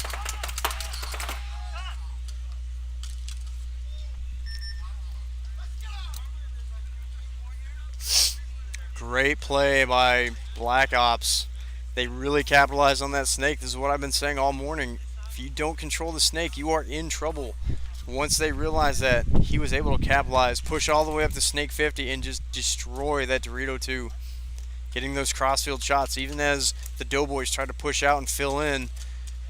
Lack of communication here was the other factor that caused their downfall on that point.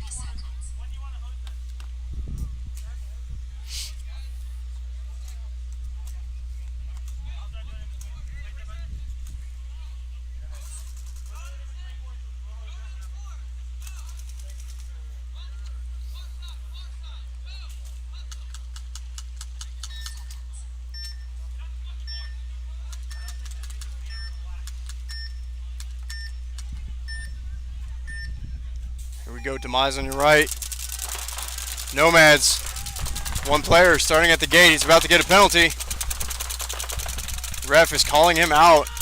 There we go, minor penalty, not starting on the gate in time.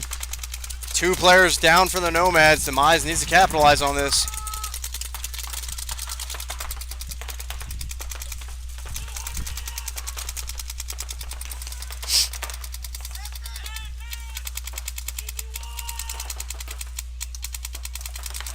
Demise sitting flat. Snake player looking like he wants to get in. There's no communication.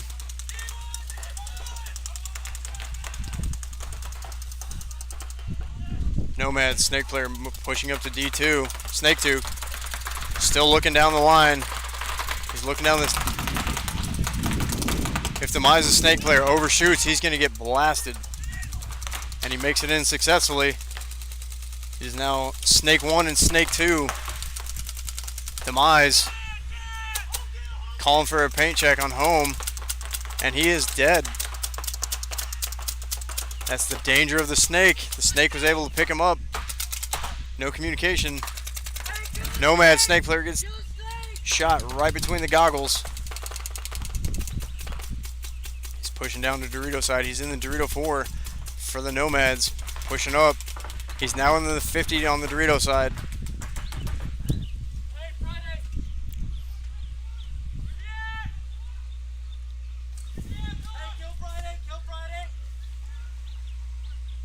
Calls coming out from Demise.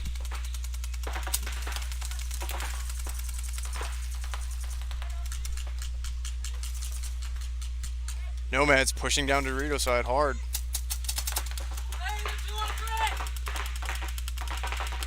Here we go. Nomads coming down. He's gonna pick up the home player. And he's going to close it out. Great play by the Nomads. Demise not keeping up their communication and seeing that they were getting pushed on the Dorito side. They had the advantage on that one and they let it slip out.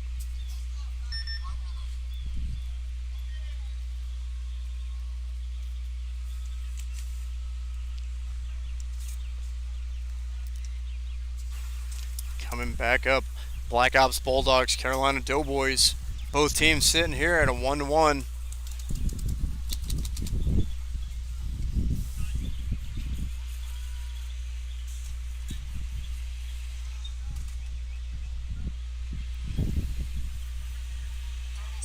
Teams are switching sides. Black Ops on your right in the neon jerseys, and the Doughboys in the blue on your left.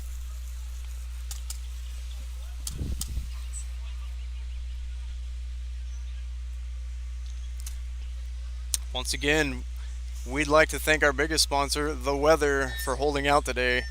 Forecast said rain, but right now it's just providing a nice shade over the players. Here we go, Snake Runners.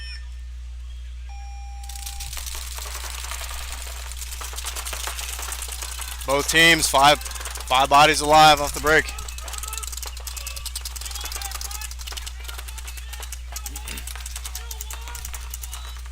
Black Ops loses their snake corner as he gets taken out from the Doughboys snake side temple. Doughboys push up into the Dorito 2. Black Ops pushes up into the Dorito 2.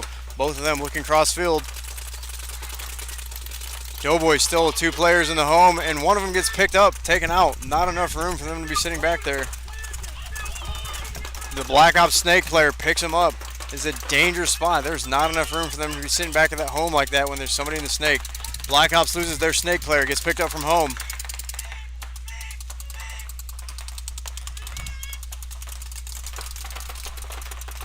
Doughboys giving the call out.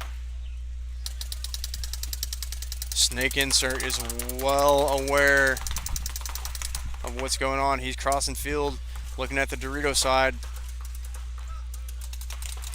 Dorito 2 for the Doughboys, and Black Ops are in their Snake Insert battling. Black Ops moving up to the Dorito 4. He's pushing down the line, looking the tape side, looking to make an aggressive play.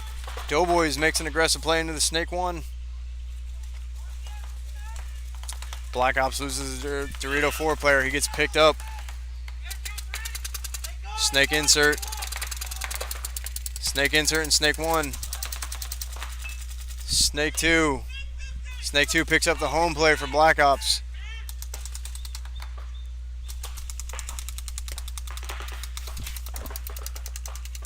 Doughboys need to capitalize on the fact that there's nobody watching the snake line. Snake 2 pushes up to Snake 50 as he continues to crawl. He can crawl all the way up completely unopposed. Black Ops trying to fight crossfield at the Doughboys wing, and he gets taken out by their snake player. And the point is going to go to the Carolina Doughboys.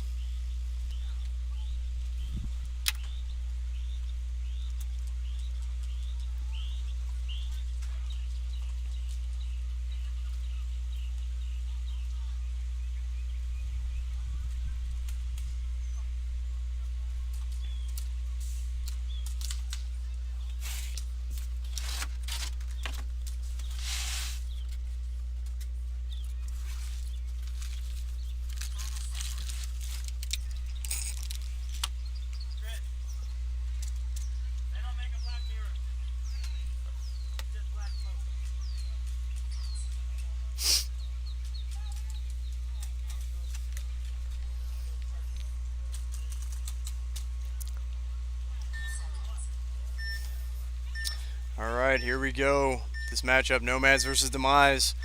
Nomads on your right in the red jerseys with the blue snake runner. Demise, aggressive play off the break. They get 1 player into snake 1.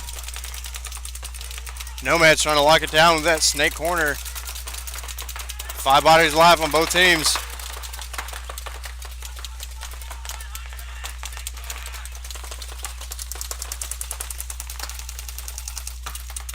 Oh, and the Snake player blasts the Dorito side pin as he gets taken out. Snake corner on the Nomads trying to prevent that Snake from moving up. There's a little bit of a gun battle going on there. All of the Demise players looking cross-field. There is no threat on Dorito. Nomads pushes up to the 40-yard line on this Dorito side wedge. Not a lot of communication going on by either team. One of the biggest downfalls and what costs players a lot is when they don't know what's going on. Oh, and the Nomads losing their Snake corner. Snake side is completely open now.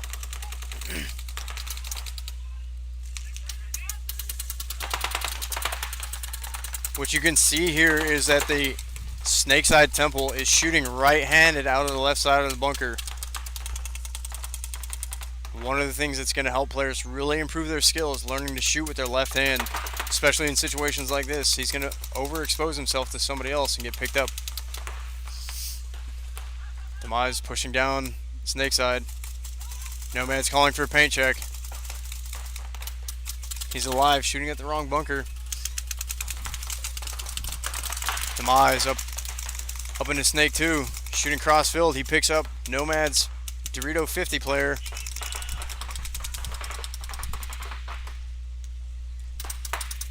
They're calling out the body count incorrectly. Nomad's Snake side player trying to lock it down as best he can.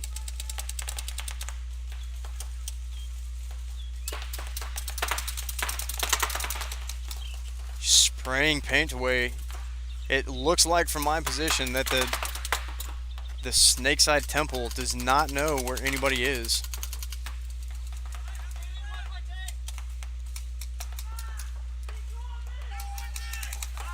Time.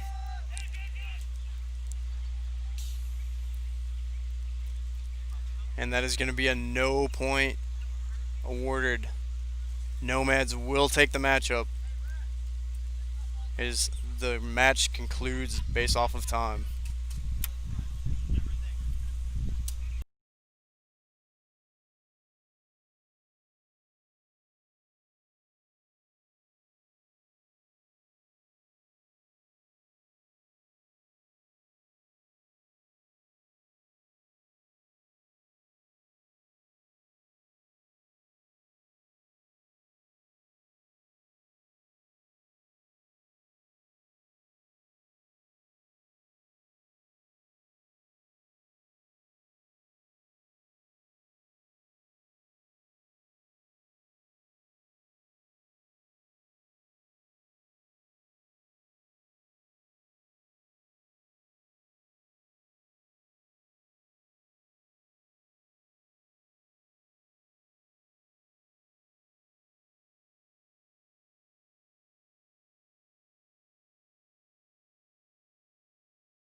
All right, welcome back. Doughboys versus Black Ops for their final matchup. Doughboys losing one body just off the break. Black Ops still sitting 5 alive. Sitting flat right now. One in Dorito 1, one in the snake insert and snake corner. Aggressive push up to the center as he gets shot in the chest. Doughboys 3 bodies up.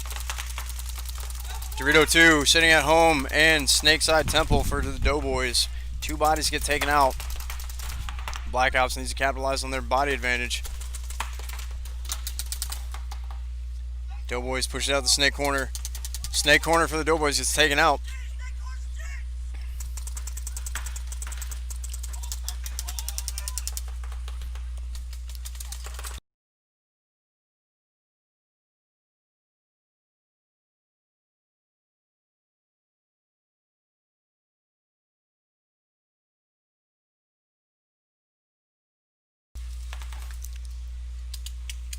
Alright, Doughboys sitting 2 bodies up.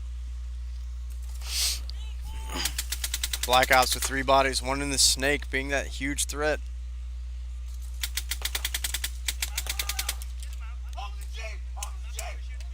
Home player gets taken out by the snake.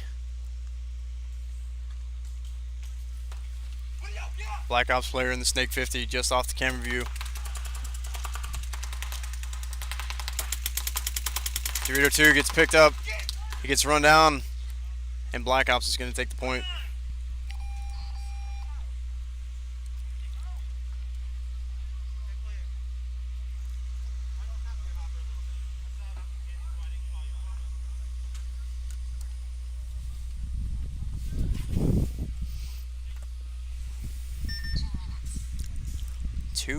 A 2-minute break before we finish out this set between Black Ops Bulldogs, Carolina Doughboys. There's not a whole lot of time left in this match. It is sitting tied, 2 points for each one. It's going to be interesting to see what they do, whether they choose to be aggressive and come out swinging. What I want to see is somebody do the Mighty Ducks Flying V straight down the middle.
Alright, here we go. Doughboys taking the field on the left. Blue jerseys.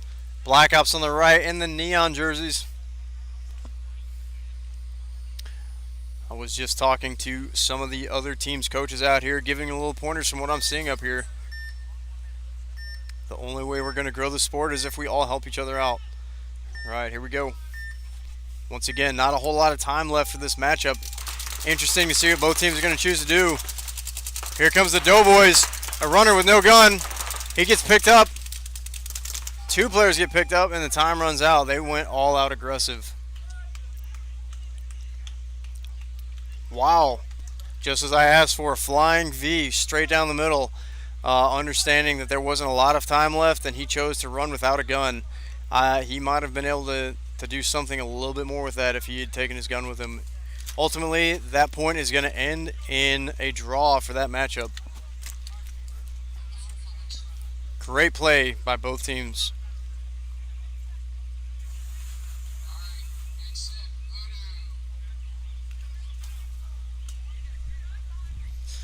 Coming on the field next, Voodoo D5 versus Nemesis. Voodoo D5 versus Nemesis. Both teams have red jerseys. Nemesis has the black and red. Voodoo has the dominantly red. Voodoo's going to be on the right-hand side of the screen. Nemesis on the left side. Nemesis has been dominating all of their matches so far, doing a great job. Really only having a couple of hiccups along the way.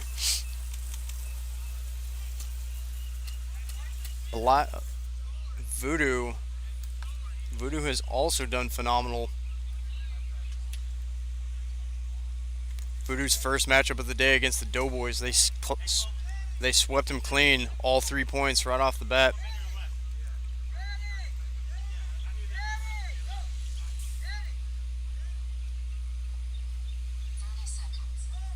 Nemesis going against the Doughboys. Had a little bit of problems there, sat back a little bit. It's going to be interesting to see which one comes out dominant here.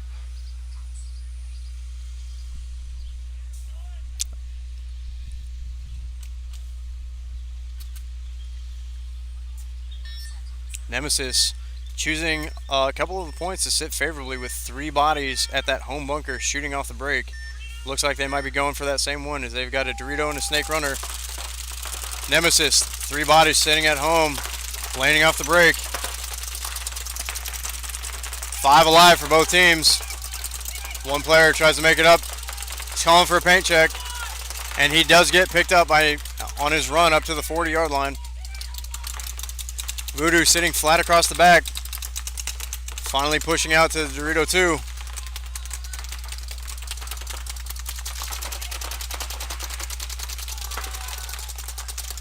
Dominating the Snake side. Voodoo is up on bodies and one of them takes a hit. Home player for Voodoo is gone. Nemesis trying to split the field.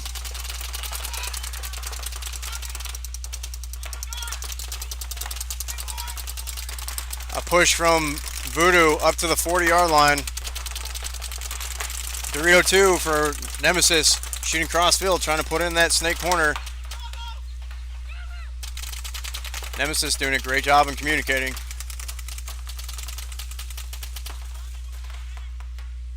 We've got a gunfight on the tape side for both Doritos. Both Dorito 2s are trying to gunfight on the tape side.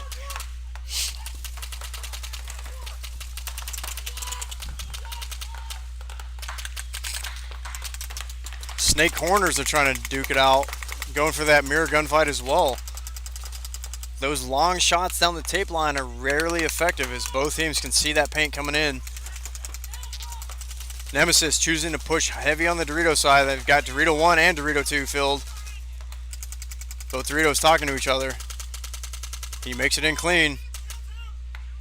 It looks like Dorito 2 is almost out of paint. He's calling for extra paint from Dorito 1, sliding a pod to him. And an extra pod goes over to him now. Teamwork makes the dream work. Voodoo loses another body out of the Dorito side. And the Snake corner gets taken out as well. Looks like just one body left for Voodoo. Nemesis pushing up.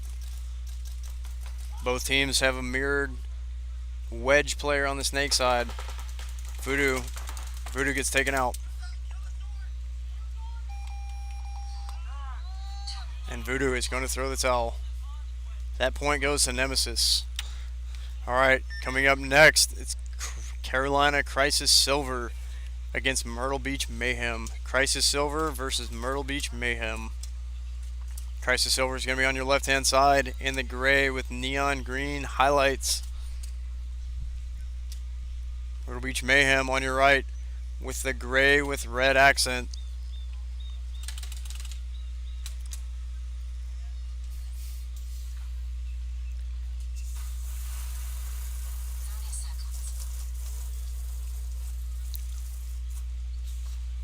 Mayhem had a matchup earlier against the Nomads. It was kind of hard to tell from up here. I'm going to have to get an official scoring from the judges.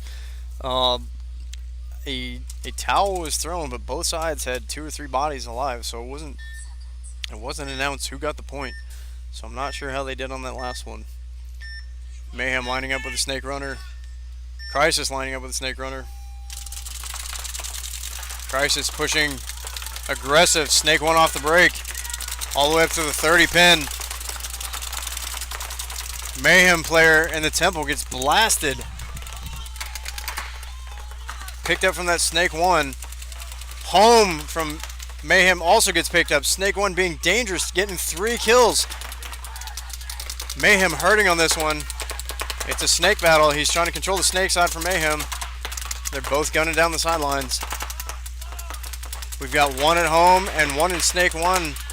Home gets blasted. Crisis Silver is dominating at this point. And a towel gets thrown. Crisis Silver is going to take the point on that one.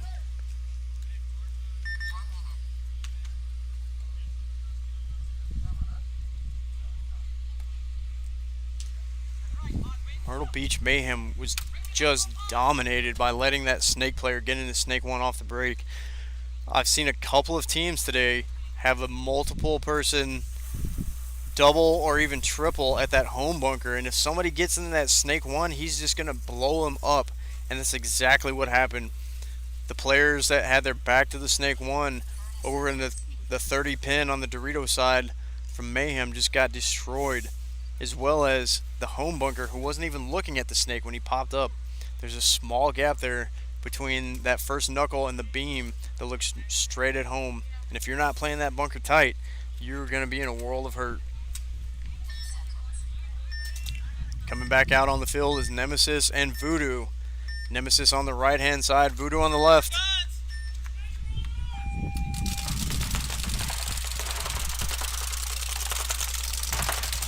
There we see Nemesis again with that 3-player breakout, choosing to go guns heavy on the Dorito side. Nemesis making that move into the snake insert, and he gets picked up as he tries to make the move across.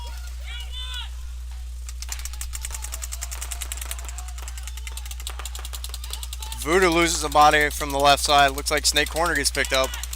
Nemesis trying to make that aggressive push out to the outside. They are now controlling the Dorito side, 1 in Dorito 2.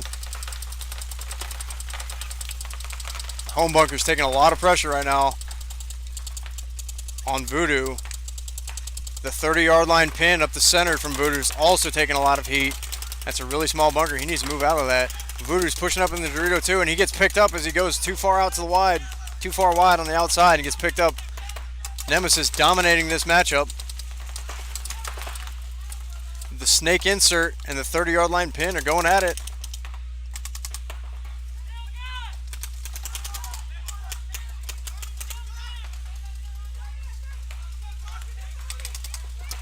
Voodoo hurting on this matchup a little bit. Nemesis still with 4 bodies alive, and Voodoo dropping bodies quickly.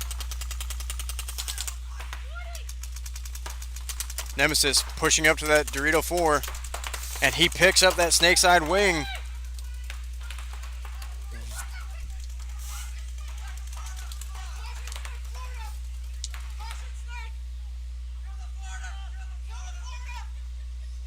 And Voodoo drops all bodies.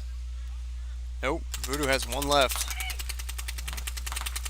Again, we were talking about tactics earlier. They need to throw that towel, and the towel gets thrown. Nemesis, again, going to take that matchup.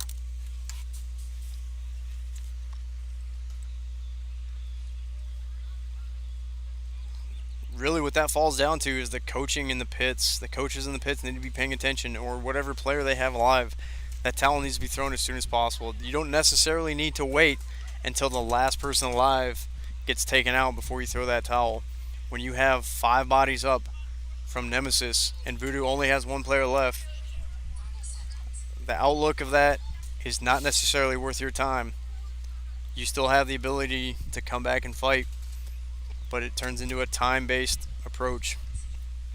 Nemesis coming out here and dominating.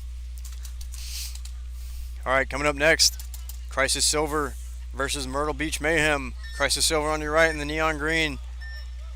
Mayhem in the gray with red accents on your left.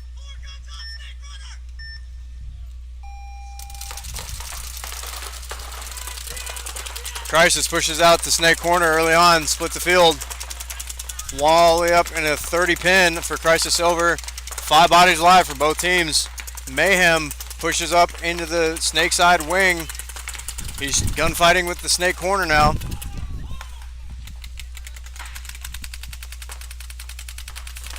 Crisis Silver pushes out to Dorito 1.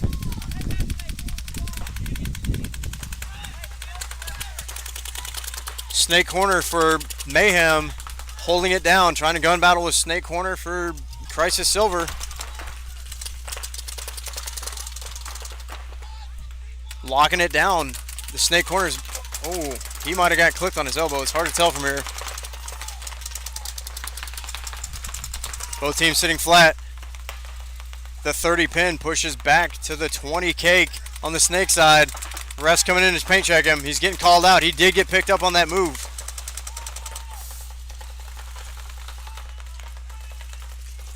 Mayhem sitting on their success so far.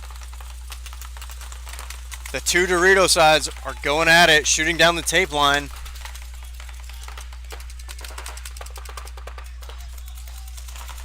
Snake corners were gun battling, but now they're looking inside. There's nobody watching the Snake side. Mayhem poised to make that move into Snake. They need to take full advantage of it.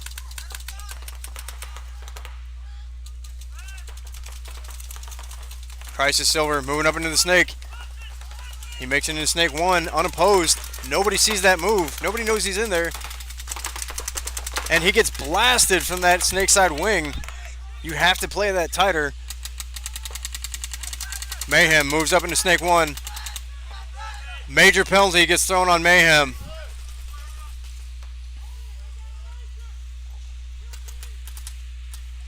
Crisis Silver realizes that a major's been tossed.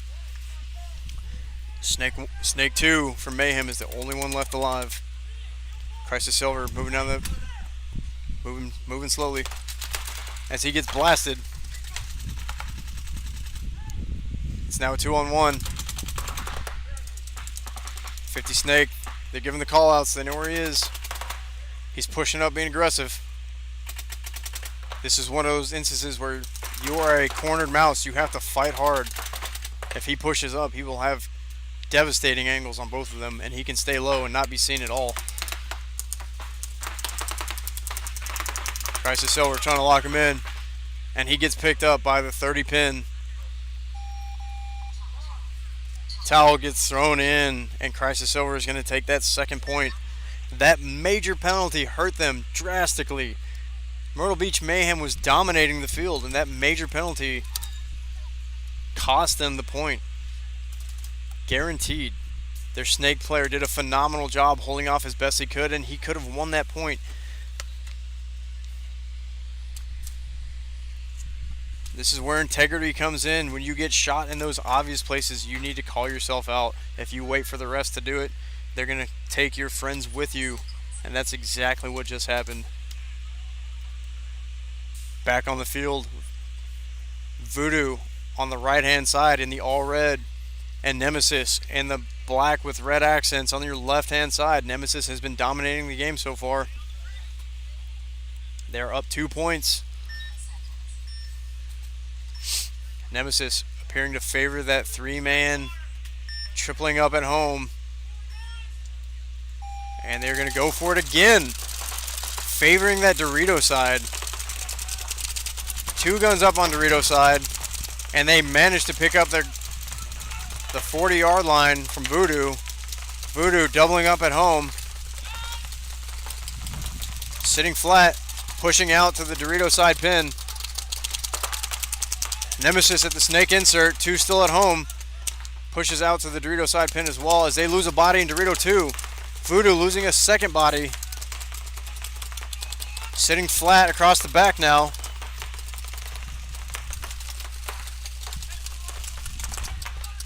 It's now a 4-on-3 in favor of Nemesis. Nemesis doing a great job calling out that kill count, making sure everybody knows who's left, who's alive.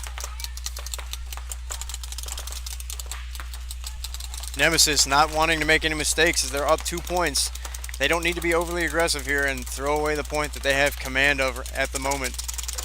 Pushing out to Dorito 2. Snake player moving up completely unopposed. Nemesis up into Snake 50. Nemesis, Snake 50 looking inside.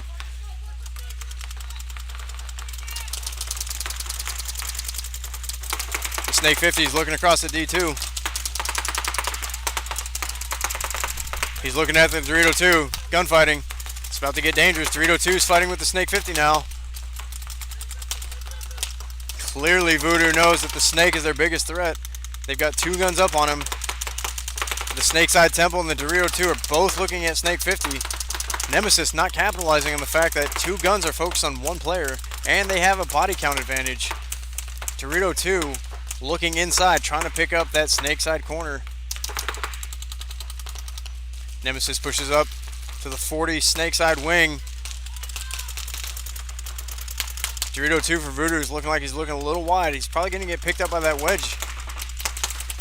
Trying to get some angles. The Snake player's sitting a little high.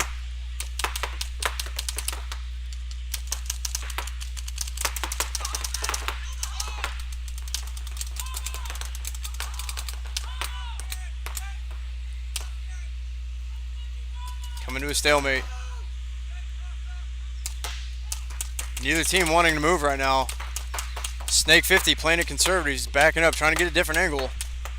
Dorito 2 from Voodoo's also, and he picks him up. As they start to split the field now, not capitalizing on the body advantage they had. Nemesis lost their valuable Snake player. They now have Dorito 2 and the Snake side wedge. Wedge takes a hit. He's gone. Voodoo makes the comeback. Dorito 3 for Nemesis is the last one. Voodoo needs to capitalize on this. They're down in points and on time. They need to make a move here. And Dorito 3 gets picked up. They're taking a little bit of time to get the momentum as all the players are rushing down now to cap the point. And Voodoo takes the point. Great job on Voodoo gunfighting, starting off with a slight disadvantage and making a comeback.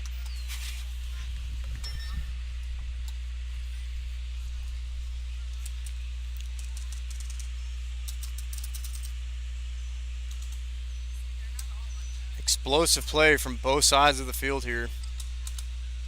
Crisis Silver and Mayhem coming back on the field. Crisis Silver on your left-hand side, Mayhem on your right.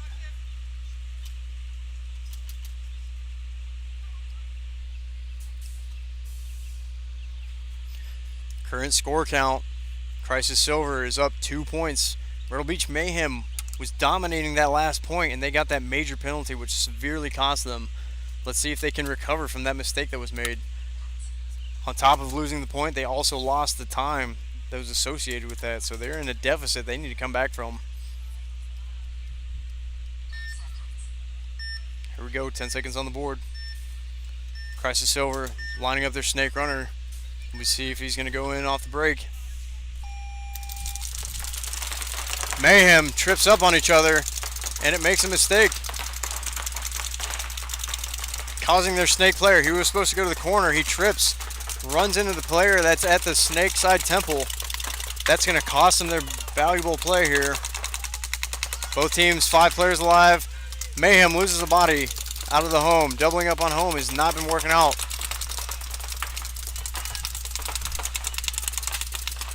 Myrtle Beach Mayhem gets their player into Snake 1. Snake corner's trying to lock him in, but Snake 1 is going to look inside. He's got Dorito 1, he's got an angle on, and that 30 pin. Snake 1's looking at that. He's trying to get that cross shot on Dorito 1. Mayhem splitting the field. Oversliding into Dorito 1, almost cost him, but he makes it alive. Myrtle Beach Mayhem is still with 4 bodies alive. Crisis Silver sitting flat, not wanting to make aggressive pushes unnecessarily. It looks like the home player for Mayhem is having to clean out his bore. He's got a barrel break. Having that gun down is going to cost him right now, especially when they're behind on points. Crisis Silver pushes up to the Snake side wing. Mayhem pushes up into Dorito 2. Looking for those crossfield shots. Crisis Silver loses their Snake corner player.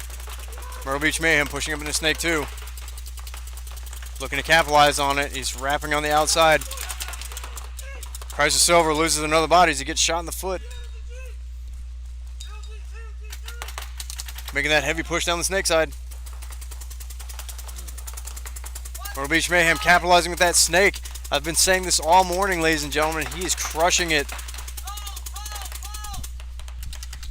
He has command dominance of the field right now, and he is in Christ of Silver's snake side. Pushed all the way up. Completely unopposed, and he's got that angle. He's going to pick up Dorito too. The snake player is going to run it in to capture that point. Mayhem, a little bit of confusion. He's wanting to check his player over, make sure he's not hit. And he's going to capture that point. Well played by Myrtle Beach Mayhem.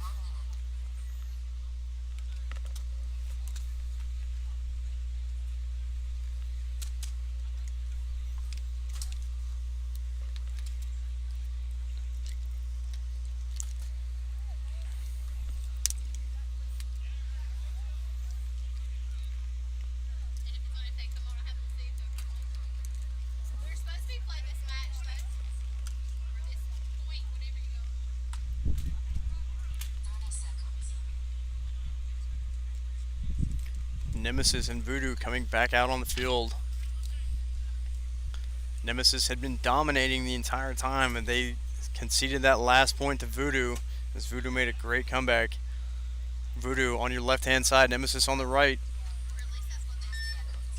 Again, I would like to see somebody capitalize on the fact that Nemesis consistently puts 3 bodies in that home bunker off the break.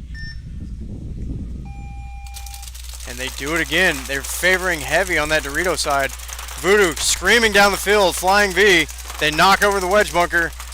Looking to capitalize on it. They're getting picked up left and right, and time runs out. Point to Nemesis. The match goes to Nemesis. Great job with that flying V from Voodoo. Overly aggressive, slamming into one of the bunkers and knocking it out. There's going to have to be an official timeout as they restake down that bunker.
Alright, it looks like the referees are taking a minute to do some service on the field, deflating some of these bunkers that have begun to swell as the heat picks up, and then restaking in that bunker that was taken out as Voodoo's overly aggressive flying V included them stopping and taking out the bunkers and not the other team.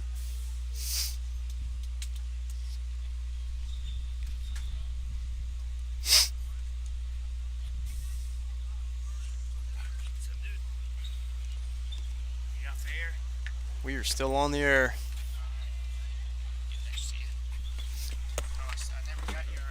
Let me go find that piece first and I'll be right back. Alright.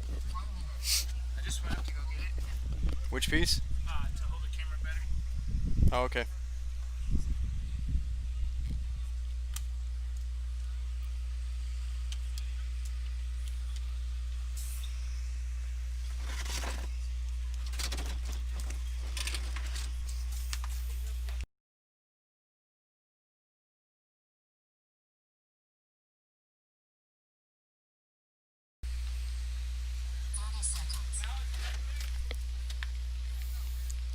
Ladies and gentlemen, soon here to be joined by my co-host, Brad Pitt, as soon as he gets up here.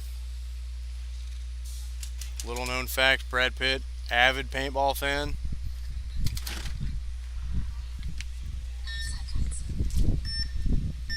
Alright, Crisis Silver and Myrtle Beach Mayhem lining up. Crisis Silver on the right, Mayhem on the left.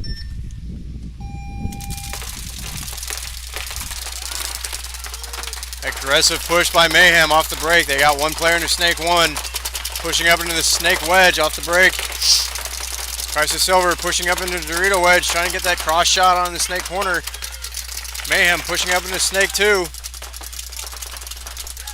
Silver's about to be in trouble if Snake 2 pops up, as their home and their Dorito side pin are complete view, completely exposed. What you can see on the screen is Crisis Silver's back player. He's got his gun kind of low, not taking the time to aim with it. That might cost him.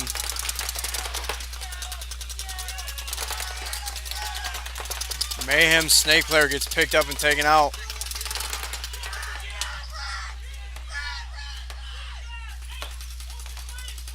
Crisis Silver still dominating the field with bodies right now, as Mayhem loses another body.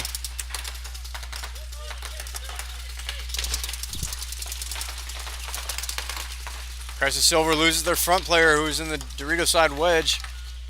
Their Dorito 4. Crisis Silver moves up to Dorito 4, gets picked off. Mayhem loses another body, also moving up in the Dorito side.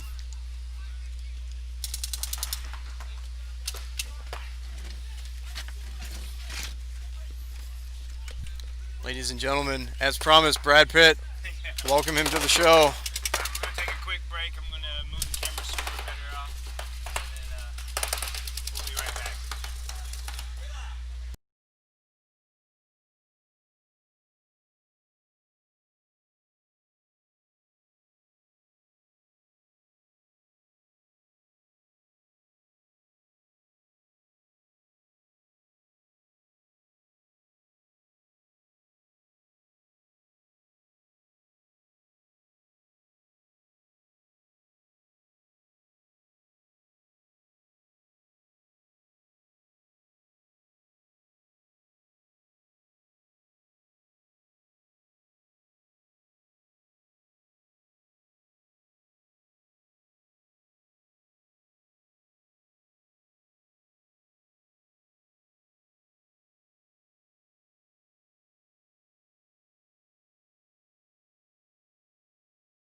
Boys, the Doughboys get destroyed. Ooh, I don't know how the rest didn't see that. That should be a major. Their last player from the Doughboys was shot a long time ago. That should have been a major. Maybe God! Maybe God!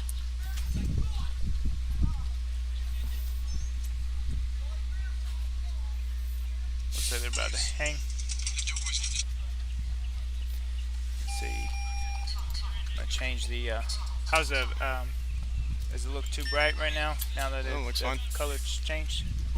Looks good. Say it's. Let's see. I'm gonna try to get that deep green.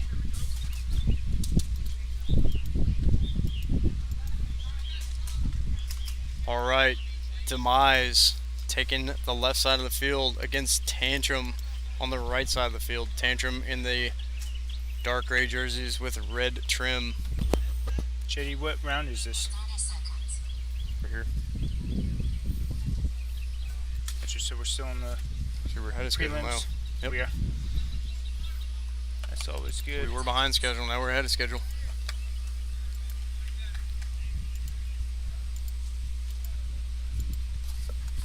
Made in China. Cool deal. All right, here we go. 10 seconds on the clock. It's touched up.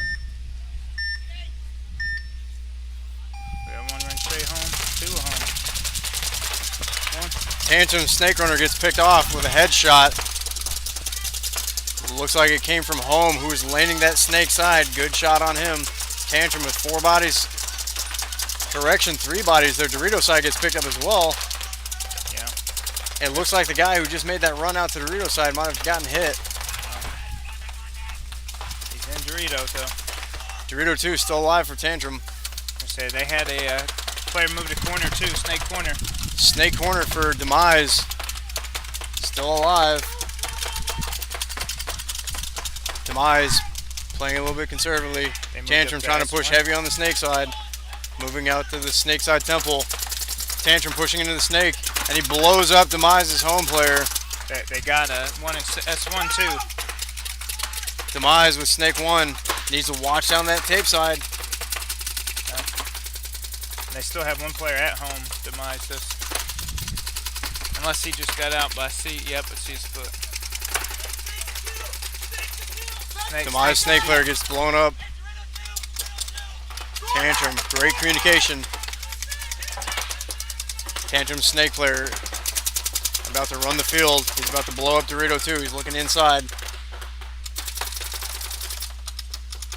Tantrum snake player shooting at home. Demise loses their Dorito 2 player. Home is getting attacked from both sides, and he gets a shot on the hopper.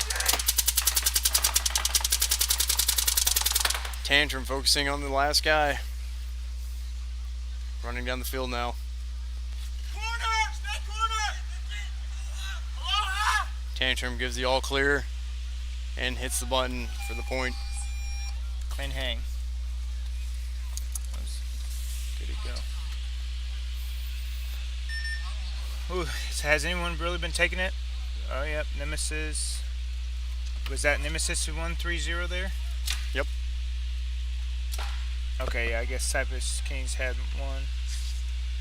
Have you had any players really just show up and win pretty much every point? Has there been any mercy rules or no? Yeah, right off in the beginning, Voodoo mercied Carolina Doughboys, and then Myrtle Beach Mayhem mercied Demise. Those were some pretty shutout points. The next set, Tantrum D5 mercied Nomad, and then Crisis Silver came out and they beat Demise as well. Nemesis has been doing great. They've been having a solid performance this entire day, as well as Tantrum D5. Tantrum's had a couple of harder gunfights, but Nemesis has so far won it out. All right, back on the board. Carolina Doughboys versus Cypress Kings. Cypress Kings took the last set.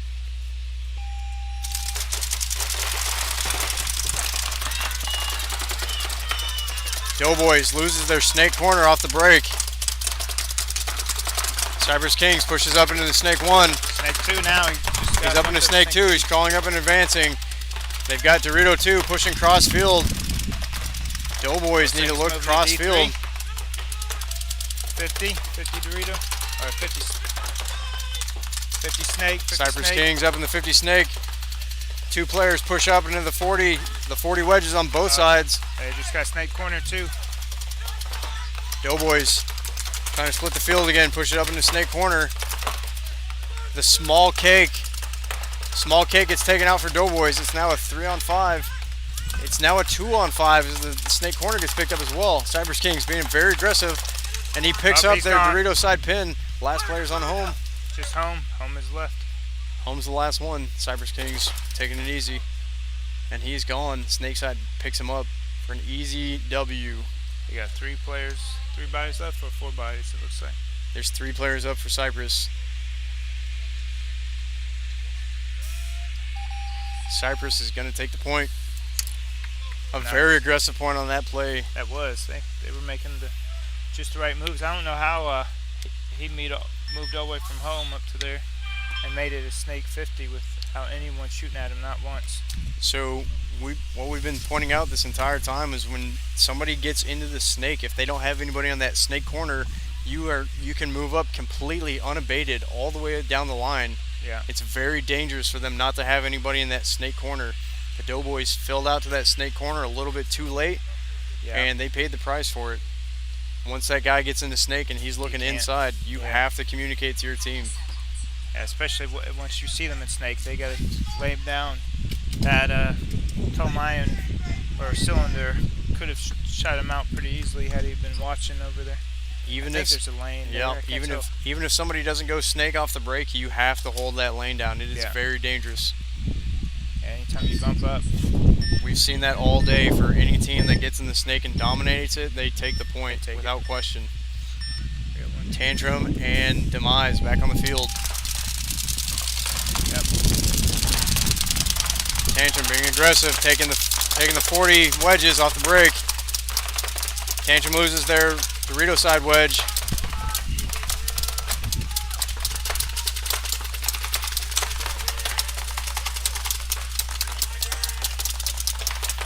Demise, better communication throughout the day. They started off a little rough, and they have taken out 2 of Tantrum's players. It is now a 5-on-2 in favor of Demise. Catching a little paint shell coming through the net. You did? Yeah. It looks like Eric Fitzgerald, maybe he must be on Tantrum. Walking out right there. Demise trying to split the field. Getting a paint check from the ref. He calls him clean. Sitting flat. Demise. Still need to watch those lanes that they have. Tantrum all the way up in the Dorito 3. And the snake side wedge up at the 40-yard line.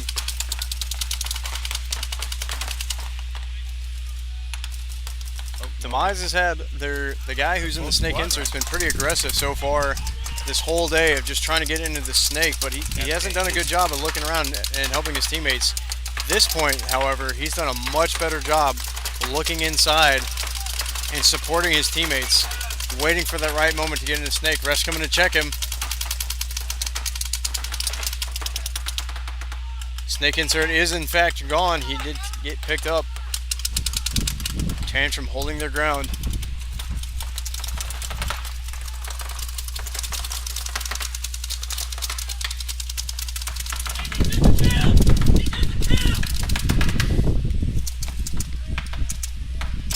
Dorito 2 gets picked up for Demise.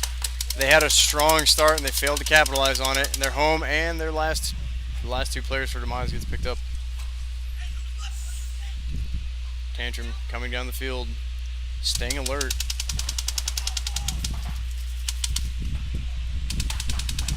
Last player alive gets picked up.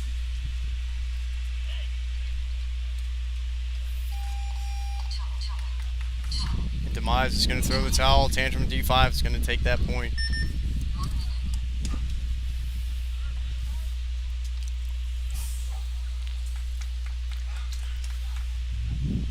Great play initially for Demise, but they really failed to capitalize on the fact that they took 2 bodies off the break almost, and they sat kind of flat. They did, yeah. And he was able to stop him from moving up in the snake, and then ended up getting shut out before he was able to make that snake move. Yep. What we saw was the Tantrum snake wedge player holding that lane down, making sure nobody got into the snake. Yeah. Smart play by him, locking it down. yeah. Even though they didn't have a snake corner, he came up and locked it down. Sometimes your best bet is, even though there's nobody there, is making sure nobody moves into those high threat bunkers. Keep that lane closed. Yeah. Back on the field, Cypress Kings and Carolina Doughboys. Cypress Kings on the right. Current set. Cypress Kings has dominated both points so far. Doughboys in the blue. Doughboys have to make it here. Doughboys are on the left side in the blue. Doughboys, aggressive push. Is he going to pay for that? No, he makes it in. He makes it into that Dorito side wedge. Cypress Kings, 5 players alive, sitting on the back. Doughboys, 5 players alive. Yep, just move on to each side. We got anything snake? And the Doughboys, looks like he's got some fair skin, wearing a big sun hat, gets picked up, taken out of that Dorito side wedge. And they got snake 50. Cypress Kings pushing up into snake 50, making an aggressive play. Snake side wedge, asking for a paint check, holding his arm out.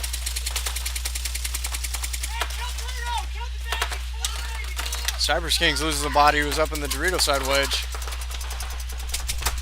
Body's dropping on both sides now. Cypress Kings loses their snake side wedge as well. He gets picked up from that Dorito side pin.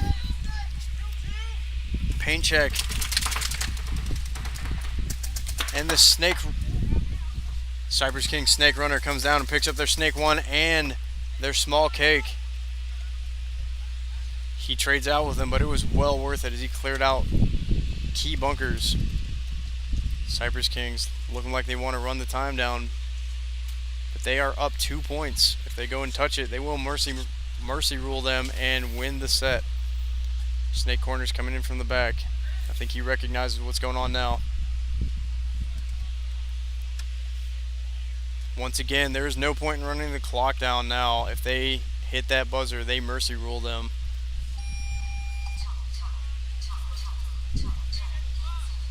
Cypress Kings going to take that set as they mercy rule Carolina Doughboys. And so Doughboys is out of it now. Doughboys appears to be taken out. Yeah.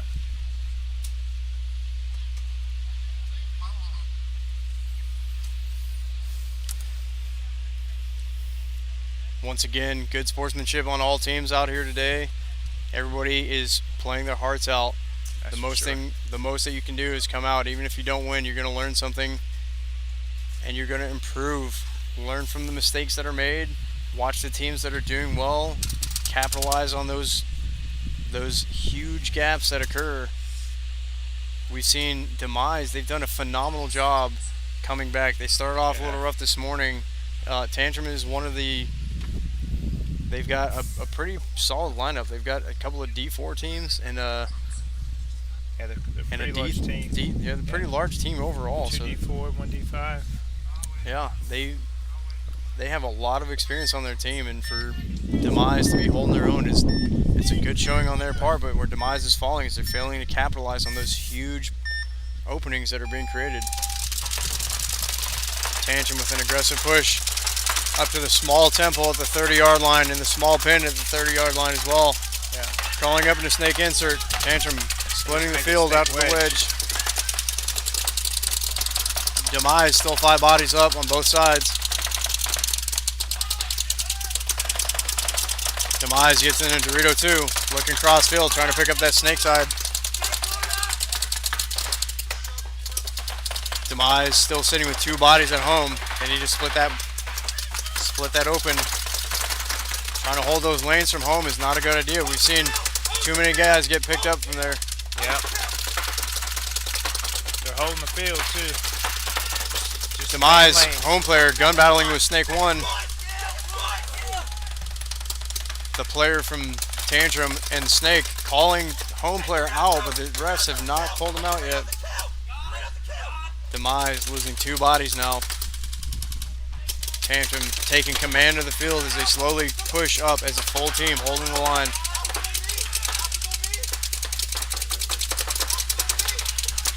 Snake 1 still duking it out with home. Another body falls for Demise. They're throwing some Tantrum paint. pushing him up. Home is about to get split, and he gets run down. It's a trade out.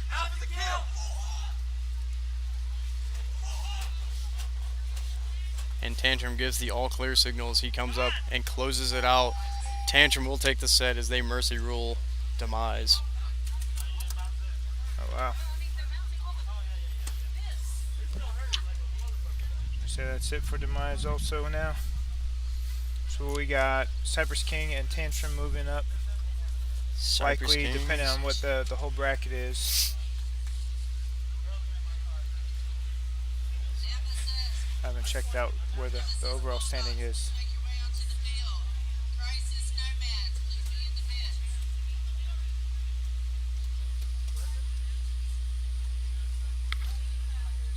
So is Bulldogs going to be on the right here? Or is it going to be... Bulldogs is in the neon yellow jerseys. I believe they're going to be on the left-hand side, and Nemesis is going to be on the right. Nemesis, I think, so far has swept every point that they've come up against, or every team they've come up against. So, for sure, this is their last match in the prelims. They're going to move on to the semifinals and the finals. Crisis Silver has also done a great job. I think that their only loss was to Nemesis. Yeah, so they should be definitely in the finals also. Yep, so you said Bulldogs is in the neon green yellow. Yeah, Bulldogs is in the neon color. Yeah, and so they'll be on our left side here.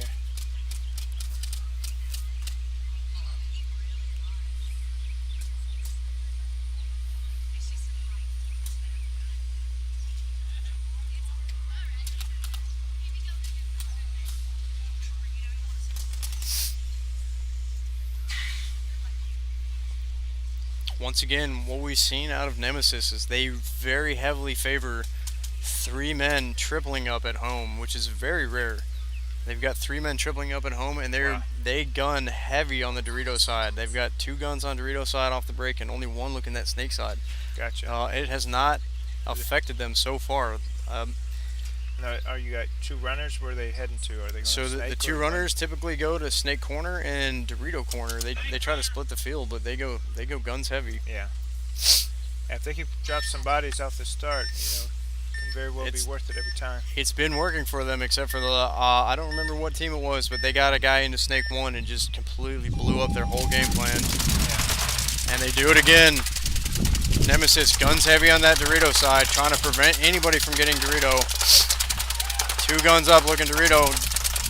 Black Ops makes it in Dorito 2. Nemesis still full. 5 bodies alive. Still doubling up at home. Ref coming to paint check. Nemesis makes it to Dorito 50 with a very aggressive and bold play. But he is taking a lot of heat from Black Ops corner player as Black Ops loses 3 bodies walking off the field. Black Ops is in trouble. They need to definitely lay some lanes down. Black Ops loses another body, and that he's about to get picked up. Black Ops, that's 5 bodies gone. Nemesis is going to take that point for sure.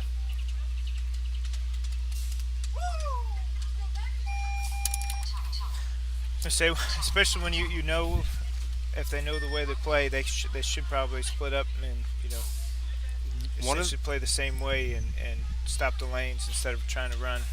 Yeah, one of the things that we do when we play is when we know we're going to face a team, we scout them out. And Nemesis, almost every single point so far, has done 3 bodies in that Dorito, or correction, in that home bunker, shooting guns heavy on that Dorito side. And I saw they dropped 2 bodies doing that. They dropped 2, but they dropped 3 bodies relatively quickly, and then they completely capitalized on it.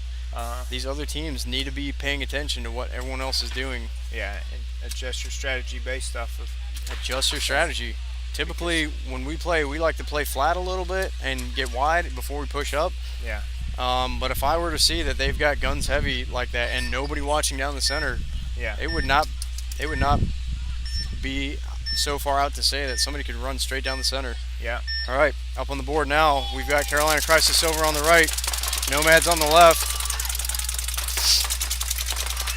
It looks like 5 bodies alive for both teams off the break.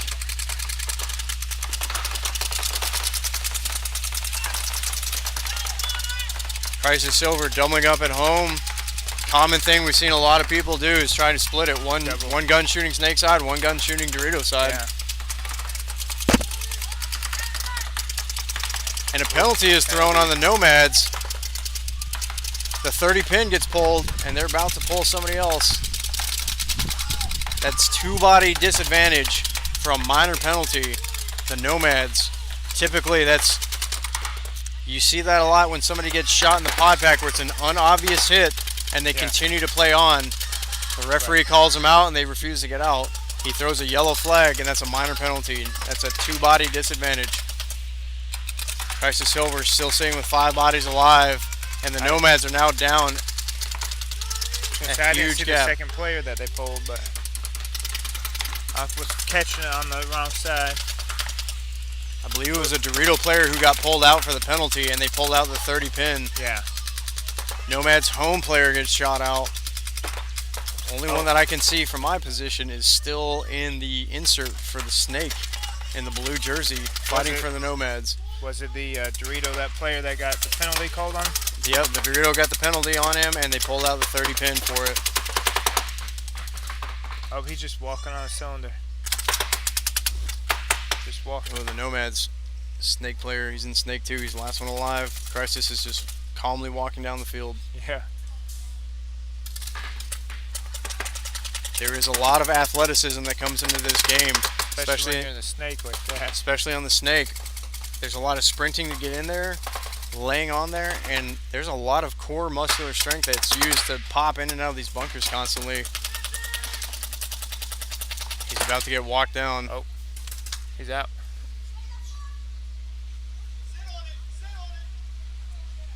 Crisis telling him to sit on it. And Nomads are going to throw the towel. No point in wasting time here. Right. Great job, Crisis, on that point. Switching sides and back on the field is going to be Nemesis and Bulldogs once again. That penalty did not do them any favors. No, it did not. You really got to be careful when you're coming out here. Yeah, you don't listen to ref. Yeah. Penalties can be assessed for you continuing to play on. What a lot of times you see is a guy maybe gets hit on the hopper or in his pod pack. After the ref is telling you to get out and you continue to play on, that's a penalty. The major penalties, we've seen a couple of those. Players getting shot in the back, not calling their hits, and then continuing to shoot. Today there's some. There's been a couple of major penalties. See, I've been running water lines, doing all kinds of stuff to make sure we're ready to go. This is Andrew here making sure that the field is up and running at peak performance. Yeah.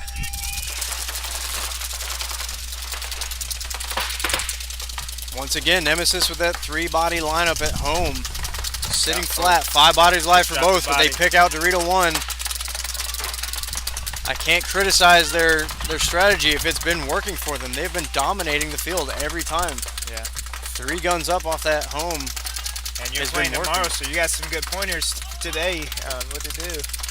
We've had some practice time in here, but we'll see how it goes tomorrow. Tomorrow, a different caliber of teams when communication is less of an issue as it is here on the D5. Yeah. Black Ops losing another body. Trying to make it out of that home. They doubled up at home, and he gets picked off as he tries to go wide on the Dorito side. Yep. They're heavy on the left side, on their, technically our right, lower snake side. Black Ops sitting heavy on the snake side. Yeah. It looks like it's a 4-on-3 right now.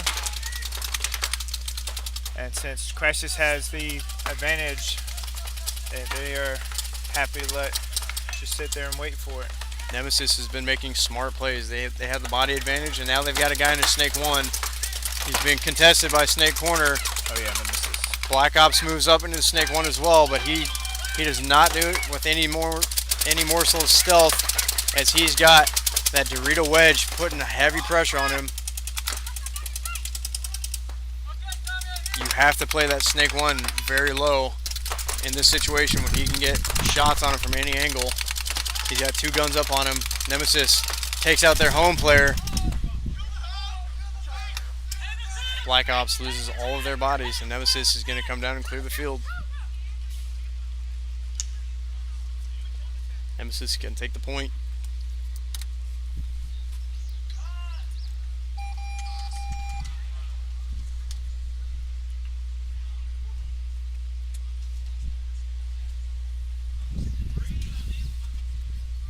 So that's 2 for Nemesis.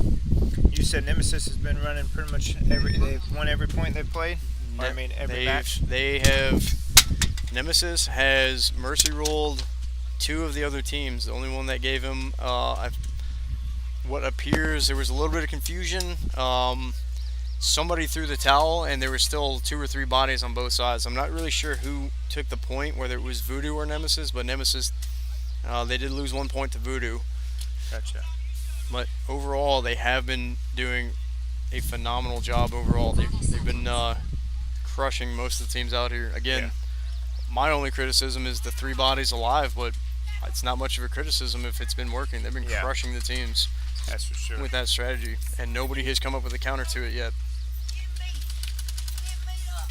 I say they should just copy their strategy. That's what I would do. Just literally stay 3 at home, move 1, 2. All right, here we go. Nomads on the right, Crisis Silver on the left. Nomads making an aggressive breakout. Crisis Silver doubling up at home, pushing all the way up inside lane, and he makes it up to the snake wedge. He's looking over at the Dorito side. Nomad's trying to control the snake with that snake corner.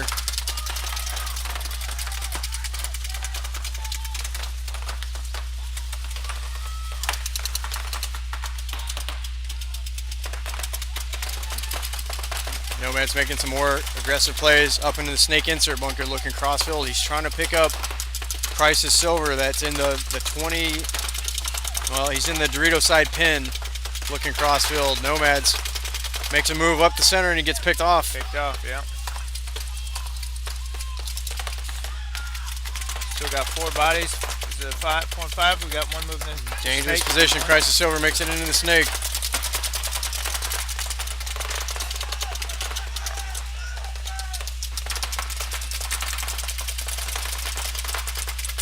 So what did Brian Bailey with WITN tell you? Oh, we had the news out here and filming some of this. He's taking an interest. I think he's going to put a piece up on WNCT News.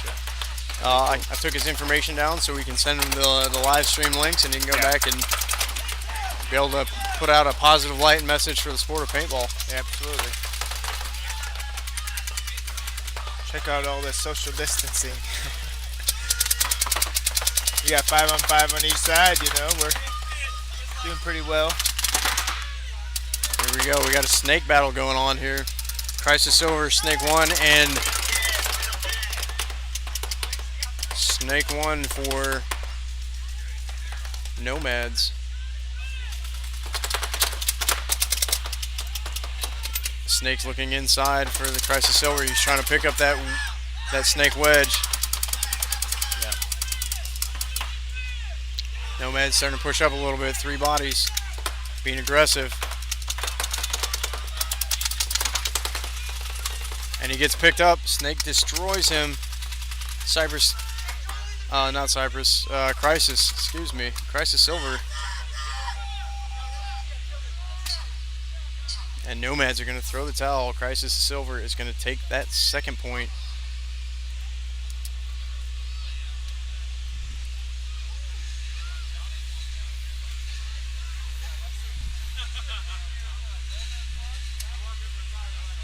Yeah, one of your buddies said, do work, Jay Diesel.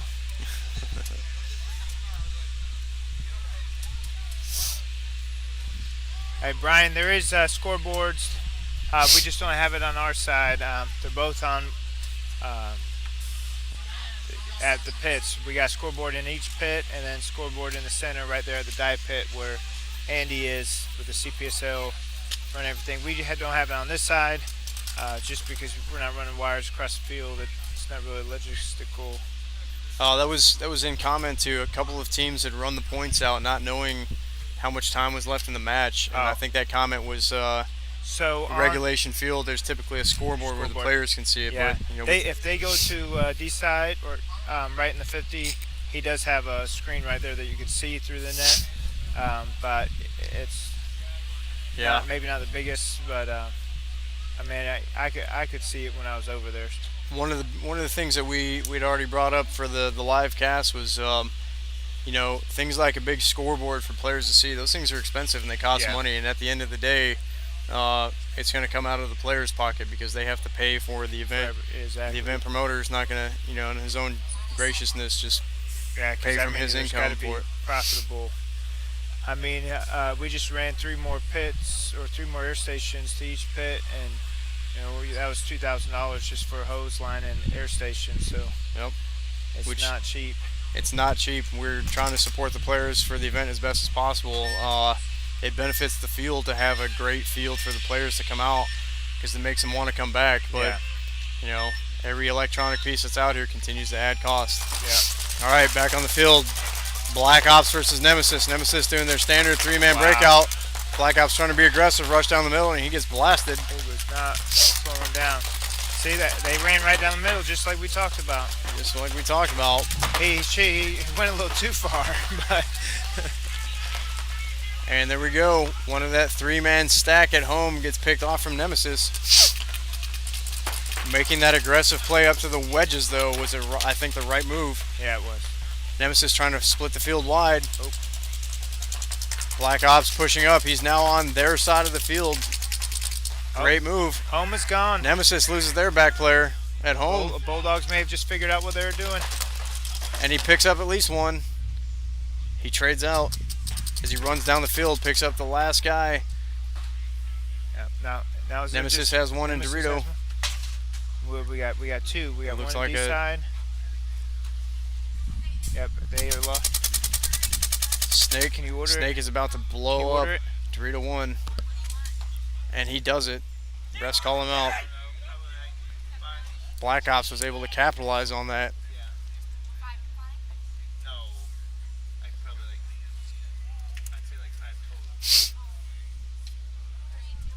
And that's time.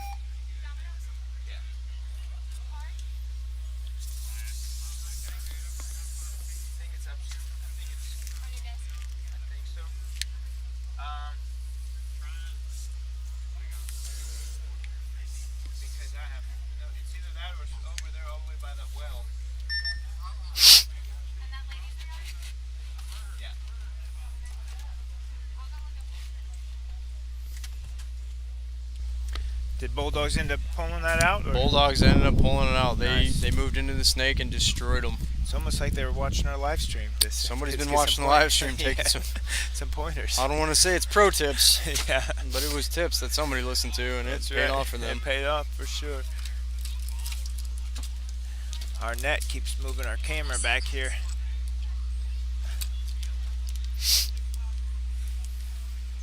There we go. I was gonna say I got some pizza coming. I have some Domino's sponsored pizza. Not Domino's really sponsored pizza. but sponsored by my paycheck, my credit card. Domino's sponsored by Jacksonville Paintball Park. They said we're ordering cheese and pepperoni, so eat what you want. So they're just now ordering it, so it will be a little bit. Once again, biggest sponsor out here today has been the weather, as I've said several times. Oh yes. Forecast has great. said rain, and so far it's just been nice, cloudy, and overcast, which Yeah. actually creates ideal conditions for this. When Yeah. there's too much sun, sometimes it creates a glare, Yeah, and it can. really, in this Carolina heat and humidity, it can really take a toll on the players. But the clouds have been providing excellent shade today, Yeah. so it's been We saw one guy already had to sit out a point because he was just so tired. so tired. And It doesn't look like there's a whole lot of athleticism going on here, but it's very straining on your body to continuously sprint to these places. You're breathing heavy, screaming, and it makes you work hard. And when you're running these points as fast and back-to-back as you are, back on the field, Crisis versus Nomads. Crisis so far has been dominating these games. Both Both teams have 5 bodies alive, and the ref pulls one out on the Dorito side for the Nomads. Ref is checking Snake Corner for the Nomads. Snake Corner makes it up into Snake 1. Crisis is better watch out. If that Snake 1 pops up, that home player who's standing out wide is going to get blasted. I'm waiting for it to happen. Right now he's shooting across field at Crisis, who's got a player in the Dorito 3. If he looks a little bit more inside, he can destroy that home player. Oh yeah, he's wide open. It's going to happen if he drops Snake, that lane. Snake might be able to move up to 50. He's now in Snake 2. He's pushed up, and he picks off Dorito 3. Wow. Easy kill for Snake. Once again, dominating that Snake side. You have to watch it. He's now gun battling Crisis Silver's Snake Corner. Nomads lose a body. Trying to capitalize. Trying to capitalize on that advantage they have in the Snake. He's now in the Snake 50, looking cross field. Here he comes to pick up Dorito, and he successful trade. No, he misses. He missed him. He ran him down and misses. The ref's checking him.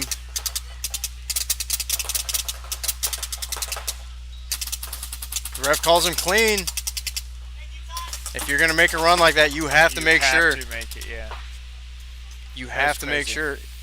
It would have been a crucial. Body. Yeah, he just wasted a body. If you're going to throw a body away, you have to take one of theirs with you. Crisis Silver still locking it down at home in Dorito 2. Yeah. Nomad's sitting pretty at Snake 50, and the Snake Wedge looking cross field. He's trying to pick up that Dorito 2. That player at home is trying to pick up that Snake player. Crisis Silver still in Snake Corner. Uh-oh. It looks like he got shot in the foot. Ref's coming in to check him. He calls him clean. Making a move up the Snake side. And he gets picked off from the Dorito. Crisis has done a great job keeping this field split in half. Making that aggressive play up the middle. Crisis is coming for the Snake player. He's got him. And he gets taken out. Crisis is up on points and on time right now. If they go and hit this button, that is game over.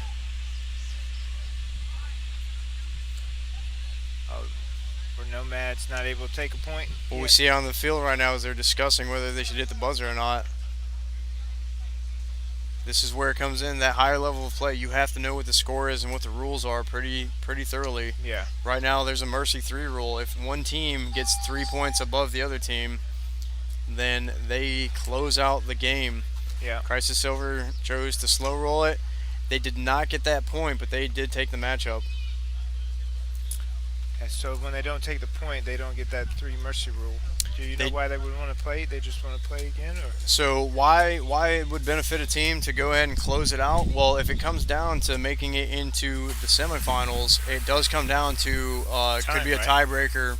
They're going to look at your overall point spread. The more points you can rack up, you might have won your games, your matches, but some of the other teams might have more points than you, and those potentially could knock you out of going into the finals. Gotcha. So. Not a problem for Crisis. They've been sitting pretty good. If you run 3-0 mercy every team, but then some other team actually end up getting 5 points one match and mercied them after one other team had 2 and then you had 5, then that other team you could end up kicking them out.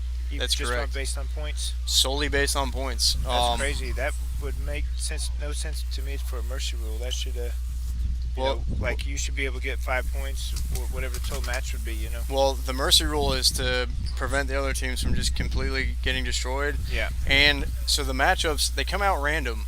Yeah. You don't know if a higher skilled team is going to be facing a team that's just learning how to play. Right. And so if they don't have the mercy rule, that higher skilled team can just sit there and rack up points and make that point spread impossible for any other team to pass. So that mercy rule is to make it fair for everybody, not just the teams on the field.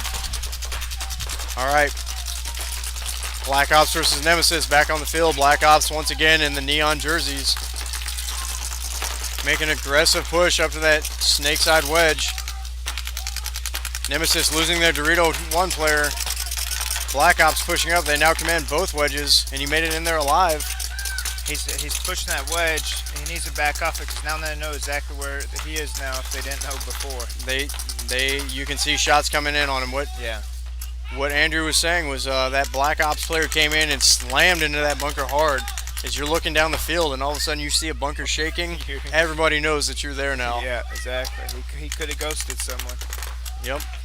That's when they don't know where you're at, and they stick out too far in the bunker looking for someone else, and you just pop out and shoot them. There is an element of stealth to this game, and when you're able to sneak up on players and make those moves when nobody knows that you're there, that's when you get side shots. Yeah. Nemesis is in trouble. Oh, and he picks it up.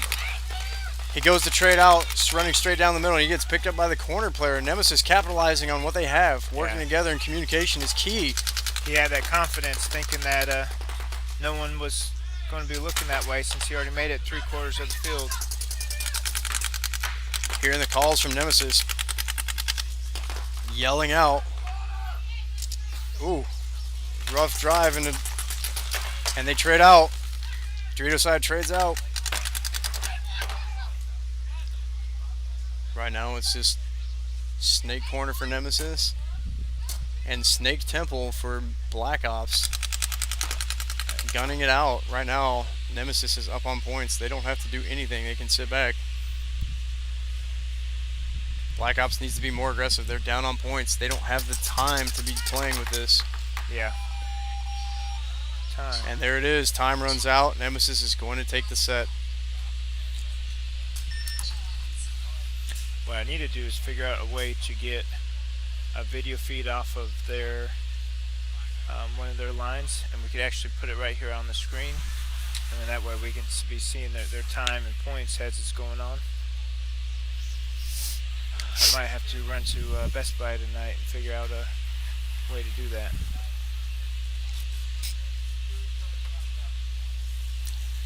Maybe I could do like a Wi-Fi, HDMI, but I know I've tried to get that stuff before. Best Buy doesn't have that high speed of stuff. I don't know of another way. You can't run an HDMI cable that long. It won't send signal over 160, 170 feet. Yeah, that's a pretty far push.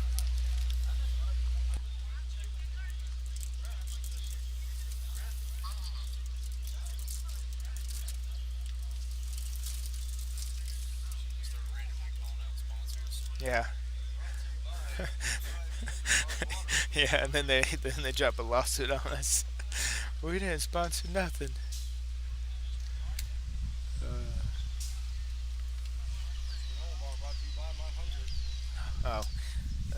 I got to come off the mic for a minute. I'll be back. Ladies and gentlemen, once again, thank you to my co-host, Brad Pitt. He likes to operate under the alias of Andrew Sweetberg. He'll be taking a pause.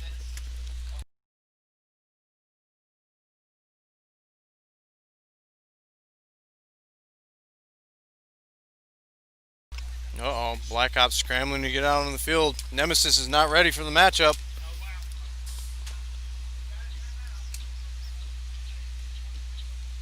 I don't think that Black Ops realizes that the point is over. They ran out of time.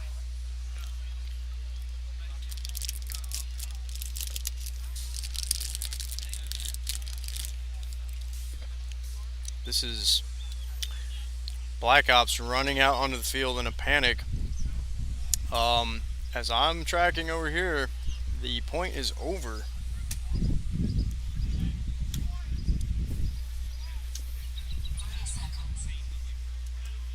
Okay, it appears that I am mistaken.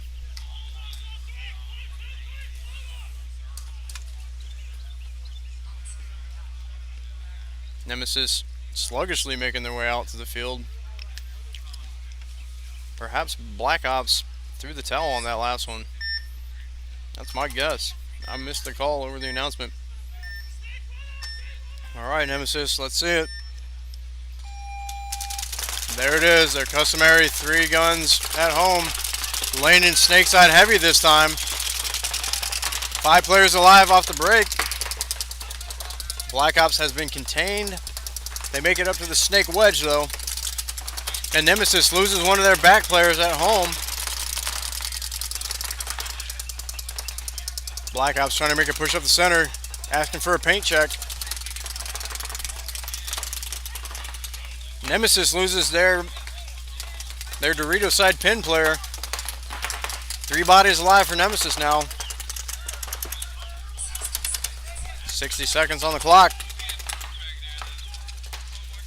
The ref calls him out. He is gone. The Black Ops player is gone.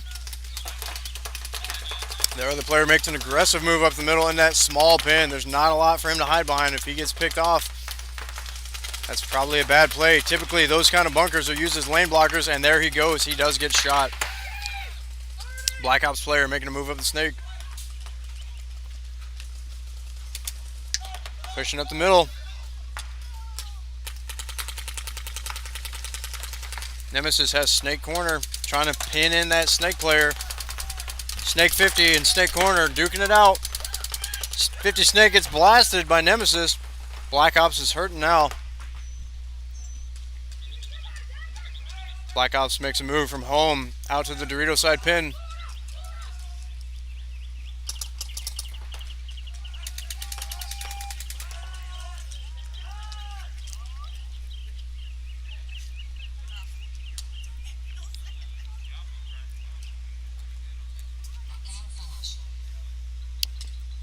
And that will be the game.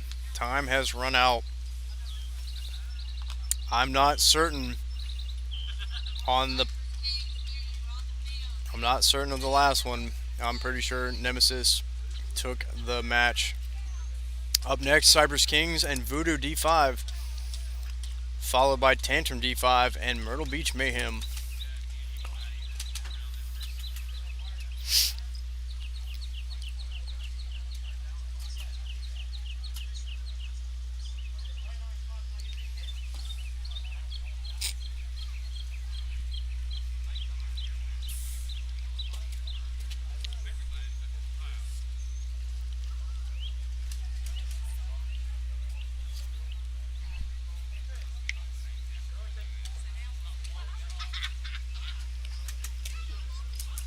Cypress Kings coming out on the right. Voodoo coming out on the left in the red jerseys.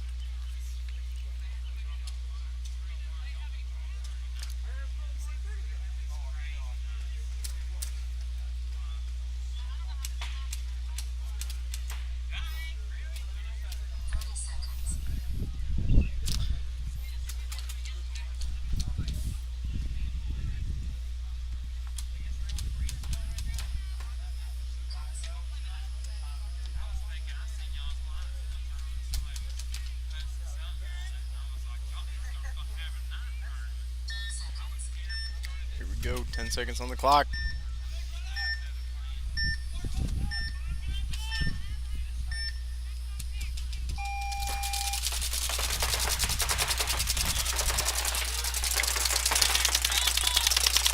Cypress Kings and Voodoo both have 5 bodies alive off the break.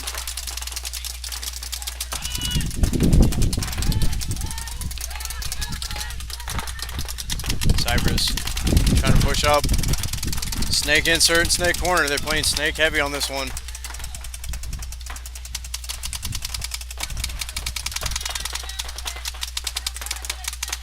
Both teams slowing up their advance, not being as aggressive as they have in the past.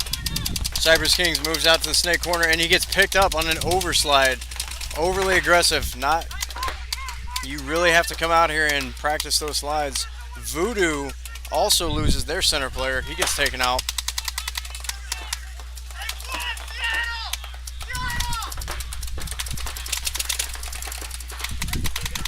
Voodoo goes out wide into Dorito 2. Both Doritos are having a gun battle on the tape line now. Voodoo doing a good job looking inside as well.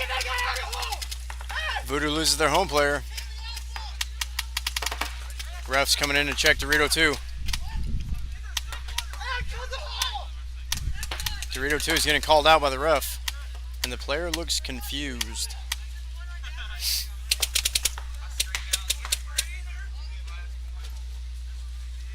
Cypress King's snake player advancing. He's still gun battling with snake corner though.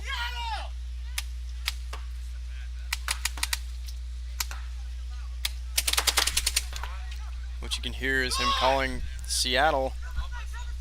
Voodoo moves out to trying to split the field wide. And he makes it from home all the way over to Dorito side.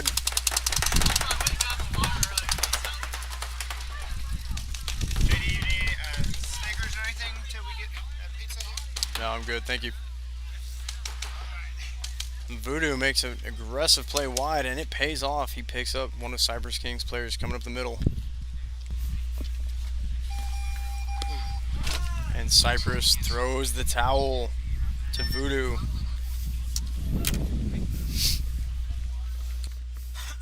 And yeah, because they 3-0'd. They Mercer ruled Doughboys last match they played. Did they still have any bodies on the field, or they just went ahead and threw in the towel that for time wise? Do you know the rules on can they throw in the towel every match too, or is it just like one time per match? No, there is no regulation as to how many times they can throw a towel. We ordered some pizza too. Thank you. Thanks, sir. Yeah, there is no limitation to how many times they can throw a towel. The towel is a strategic play for them to stop the time so the other teams don't just run the clock down. Is it? Are you gonna? We all came out here to play paintball and All shoot right, at each other, but some teams are trying to play strategic because they're looking at the long-term win. Back on the field, Myrtle Beach Mayhem and Tantrum. Tantrum also, or Tantrum on the right, Myrtle Beach Mayhem on your left. Tantrum, 5 bodies alive, same thing with Myrtle Beach Mayhem. Mayhem pushes up, making an aggressive move. He head checks. I didn't see a break from my angle, but the ref calls him out. And Mayhem loses the body.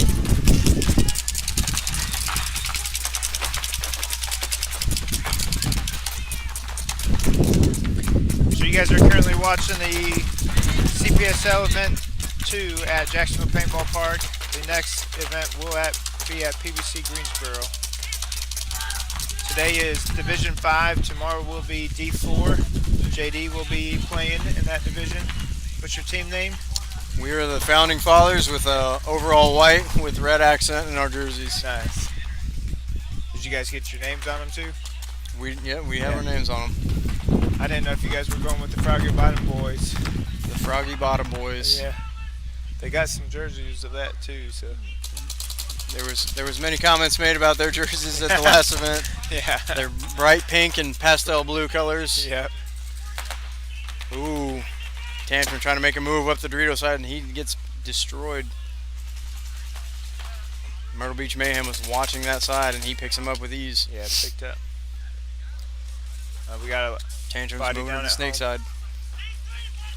Mayhem loses their back player at home. Might be moving right up to. Oh, he's on their snake side. He's Tantrum moving is right. now on Myrtle Beach's snake side. He's going to pick up that Dorito too shortly if he looks cross field. Oh, yeah, right. Oh, he doesn't know there's a guy literally right.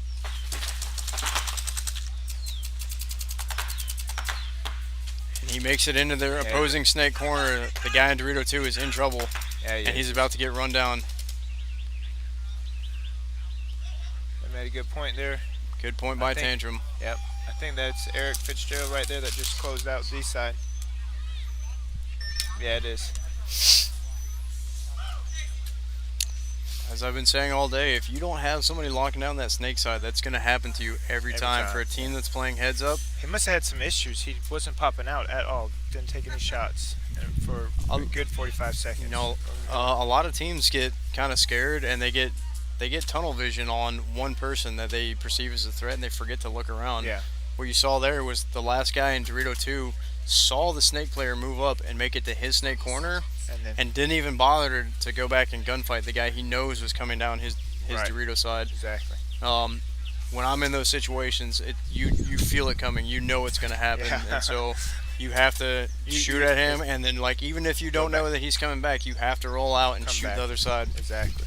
Sometimes you can catch the other team sleeping on you when they're expecting a nice they're expecting a nice easy run because you're distracted and you just pop out shooting pre-firing and you pick them up. All right, back on the field, Voodoo on the right hand side in the red jerseys against Cypress Kings in the black jerseys. 5 bodies alive on both sides off the break. Cypress Kings being the more aggressive, moving up to the 50 in the center. Cypress gets 1 body into the snake. They gave up that lane. Cypress moving into snake 2 now. Voodoo still sitting heavy with 2 guns back at the home bunker. And they split the field wide, making it up to Dorito 2. Uh-oh. Hey, he definitely took a hit. Yeah. He jumped. It might have been a bounce though. Both teams have players in the snake 2 now.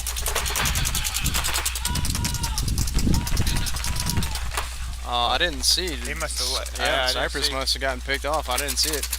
Voodoo's now in the snake, and he blasts the center, and he picks up the D2. That's a double kill for him. Great play on his part. As he continues to push up. All right, we got Snake Chris side is Kopman destroying in the house. the field. Snake side is destroying the field.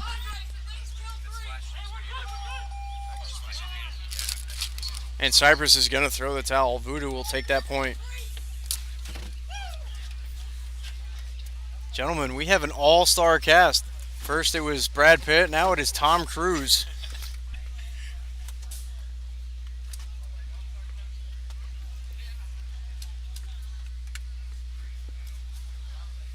Solid red is on, blinking is muted. I'm a little too short for this, man. I need some new chairs up here. How you been doing this all day? It's leaning up, leaning forward. I see you up here and it looks like Think tall. Think tall thoughts. Coming back out on the field is going to be Myrtle Beach Mayhem. Maybe if I could talk right. And Tantrum D5. They're going to be switching sides. Tantrum's going to be on the left. Myrtle Beach on the right.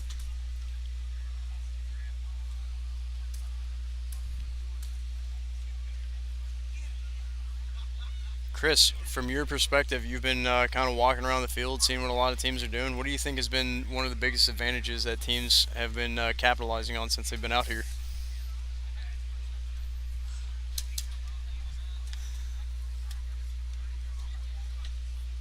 Good talk. dude, I'm pondering that one. Oh, So the biggest advantage on this field? yeah. What have you seen really work for the teams as far as their strategy goes? We've seen a couple of different strategies.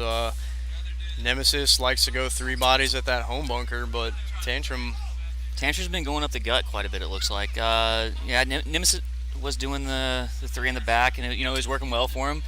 Tantrum's trying to take that center, and then they get out wide a little bit, and then get a couple kills, and then start really filling it in from there. But there's been some teams that have just had those off the board shooting those hard lanes, and taking 1 or 2, and then capitalizing on them. Ooh, I look like an early start from Tantrum, and the refs aren't going to pull him for it though. Mayhem with 5 alive here. You got 5 live on both sides. Mayhem making that aggressive push up to the center. Tantrum trying to control that guy at the 45 for Mayhem. Tantrum loses a body out of that Dorito side pin as he pushes up. Tantrum losing his second body here. Mayhem still 5 alive. Filling out to the D side, getting wide on him. Tantrum has 3 bodies down now. I think they're... Nope, they got another guy in that can They've got over one there. in the Dorito side pin. And then he's in the snake insert here. Yep. Mayhem doing a great job with communication, putting the pressure on him. Mayhem now moving up to the snake 2, sending the D2, the home. He's crossing the 50 now. Mayhem's at snake 50, looking at crossfield shot, trying to pick up that guy in the Dorito pin. Mayhem's 45, putting a lot of pressure on that snake can, or the D side can. And Mayhem making a run through all the way down. Tantrum's going to throw the towel. Myrtle Beach makes a comeback and takes that point.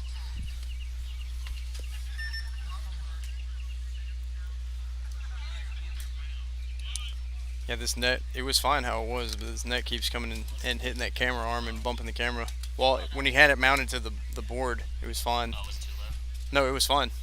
Oh, really? Yeah. I thought it was fine.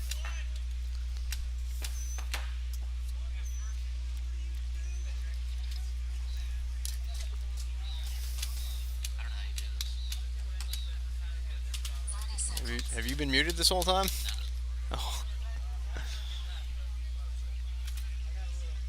Coming back out on the field, Cypress Kings on the right, Voodoo on the left in the red jerseys.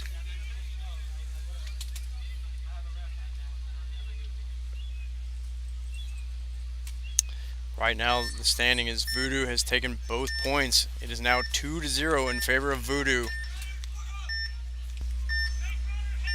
Cypress Kings looking to have that snake runner, and he does. He goes straight into snake one off the break, and he makes it in clean. 5 bodies alive for Voodoo, doubling up the home.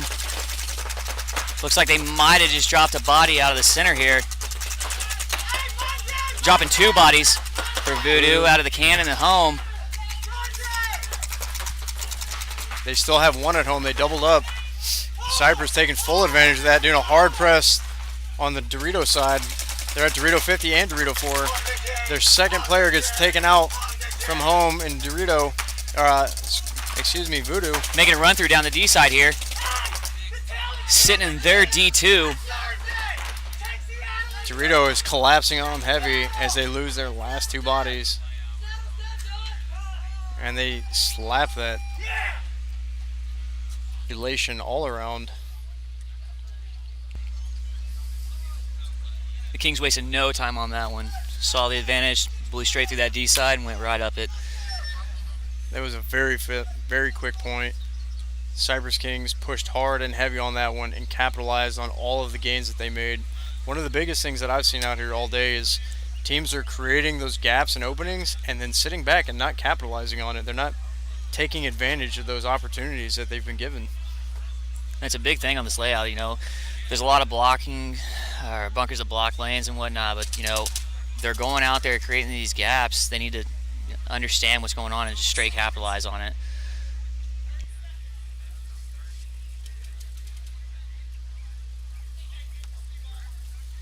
All right, coming back out on the field, Tantrum and Myrtle Beach.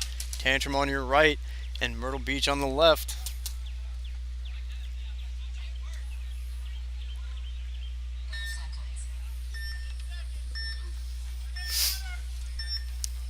Tantrum looking like they're lining up 2 snake side runners. Myrtle Beach with 1 runner. And they chose to lay flats, going to snake corner and the snake temple. Mayhem making it at 45, clean again, getting wide out in the snake. Looks like they had a pretty identical breakout to what they did last time as well, both teams.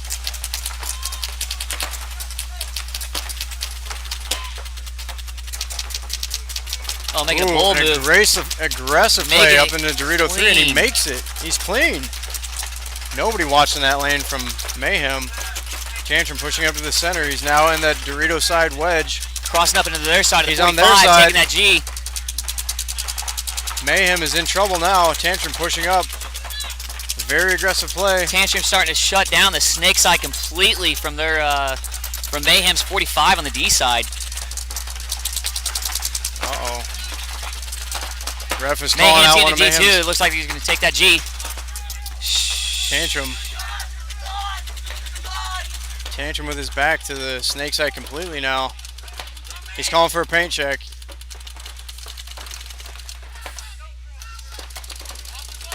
Being super aggressive up the center, and the home is not able to wrap. Tantrum's player picks him up. Tantrum's now crossing the D side on the 50 in their D3. And Tantrum takes the field. And they give their last player alive his dead call. That is one team you can't sleep on. Tantrum's really good at, you know, creating those gaps and blowing through them.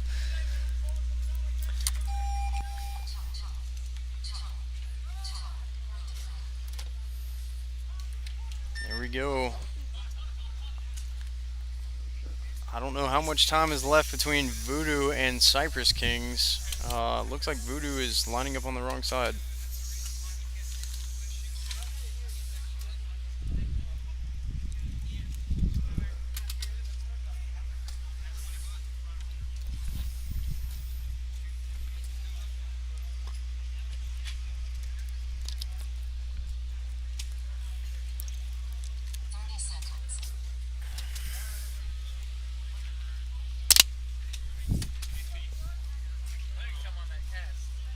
Probably doing better than I am. After this, my new name's gonna be Fumble Words. All right, back on the board. Voodoo in the red jerseys on the right-hand side. Cypress Kings on the left. Cypress Kings is down by 1 point. Voodoo has 2 points. Cypress much more aggressive on the last team than Voodoo was. Both Voodoo teams pushing up the center. Guys at the 45. Mirror breakout by both teams almost. Cypress pushing out Voodoo to the dropping side. one from the home. Voodoo losing 3 bodies now. The Kings getting a check at the snake insert, and he is clean. Oh, as I get splattered, people are shooting at us now. Voodoo's dropping 3 players off right now. Here we go. Cypress There coming goes down the the middle. fourth. We got one guy left in the corner here. They're about to tie up the match. As the Kings push through and take that last G. And Cypress runs down and slaps the podium, or the buzzer, excuse me. It is now 2-2 Cypress and Voodoo.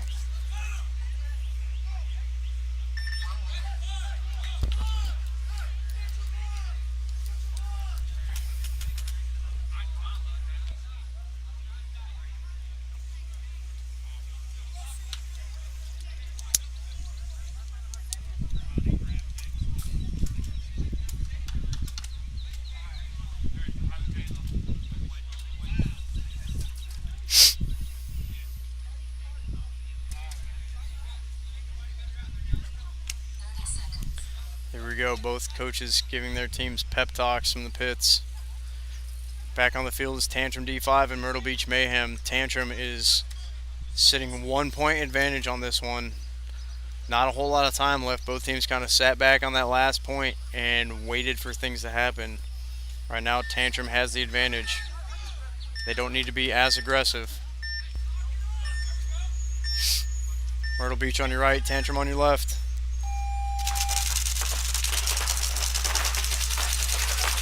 Mayhem loses a body going to snake corner. Tantrum staying 5 alive. Going in for the check at the 45. Tantrum losing their guy. Ooh, Tantrum At the losing their 30. 30-yard line player at the small temple. Tantrum's moving into the snake. Myrtle Beach player gets blasted as he moves up to the snake side wedge. As they Their lose Dorito another. one player gets taken out as well. Myrtle Beach is in trouble. They've got 2 bodies left, both of them sitting back. Both of them looking snake side.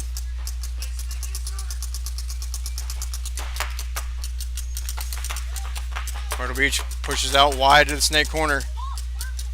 Still maintaining that pressure on home. Tantrum not capitalizing on the fact that they have Dorito side completely cleared and nobody looking Dorito.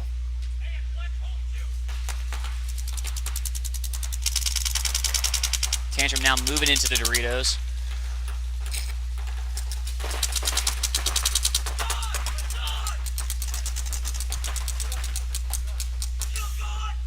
Myrtle Beach has 1 body left. Snake corner moved up into the snake insert and he gets As taken he's out. dropping off the field right now. And the back player at home gets taken out for Mayhem. Tantrum moving down the field in unison. And they give their all clear. Checking each other over before they get that final buzzer point.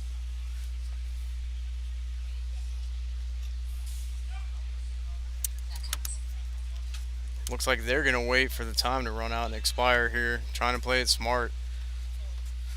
Trying to force Myrtle Beach to throw the towel. And there it is. Myrtle Beach throws the towel. Tantrum now up 2-1.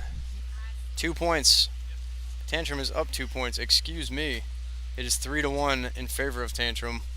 Back on the field will be Cypress Kings and Voodoo. It is a tie game.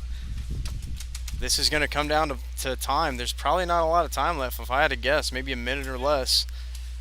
Both of these teams have been playing kind of sitting back for the last couple of points. We only had that one quick point from Cypress Kings where they're very aggressive.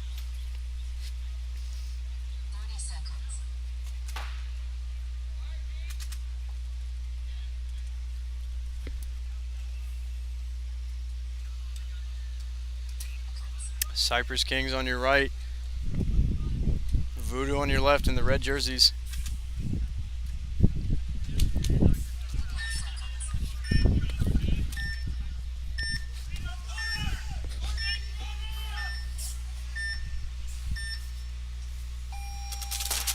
Ooh, early start by Cypress Kings.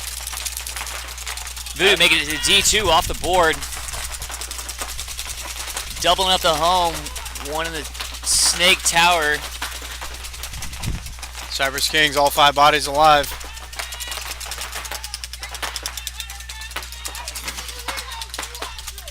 Looks like the D2 is asking for a check. The D2 is a G as he comes off the board. Voodoo loses some players.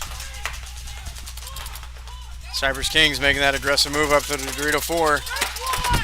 They've done an excellent job the past 2 points capitalizing on these openings that they've been creating. Absolutely, absolutely.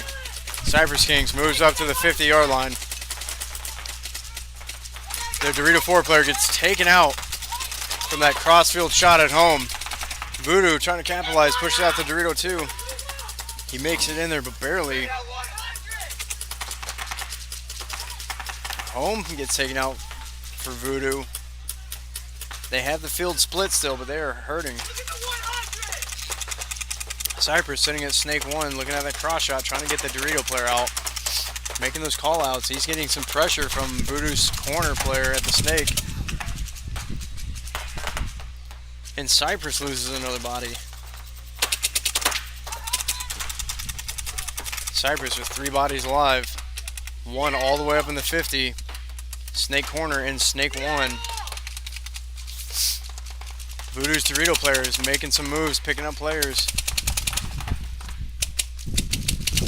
May seem like he's not doing a whole lot over there, but he's doing a great job relaying communication across the field. And he picks up another Cypress player. It's now a 2-on-2. Voodoo's corner is still trying to control this wire over here to keep his Kings from moving up here. He hasn't been doing a great job. He let up that pressure 3 times now, and Cypress is able to move up into their opposing side Snake. When you're on that Snake corner, you have to hold it down. He's in the Snake insert now. It's not in a favorable position to be in. And there he goes. Another he gets player picked walking up. off for Voodoo here. Appears to be Dorito 3 is their last player alive for Voodoo. He has to hold this out. He's trying to get that tie.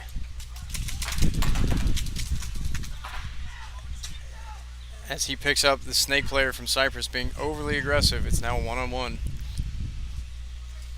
Advantages to Cypress. Cypress knows where the Voodoo player is. Voodoo has to play it safe. Cypress waiting for Voodoo player to make a mistake. Time is going to run out and it's going to be a tie. Smart play on the Voodoo Dorito side player. He was patient, held his time, and the Cypress Kings got overly aggressive and tripped. He did an excellent job communicating that point.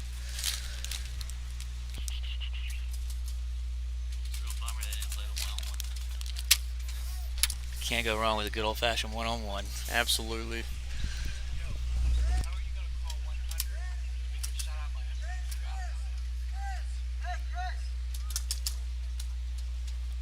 My name's not Chris.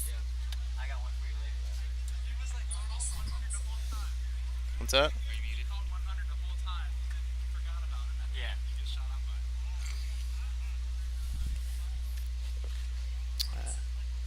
After this next set, we're going to cut to a break as we start to sort out what the quarterfinals look like.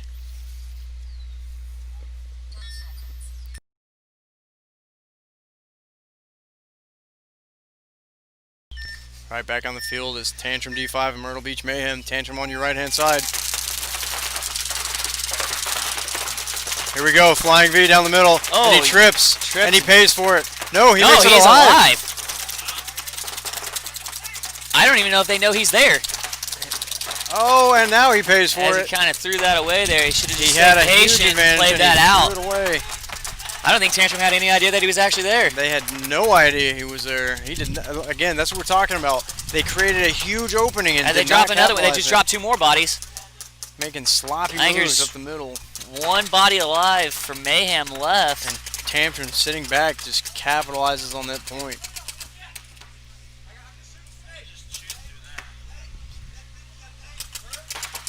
Tantrum communicating, trying to call out their last players.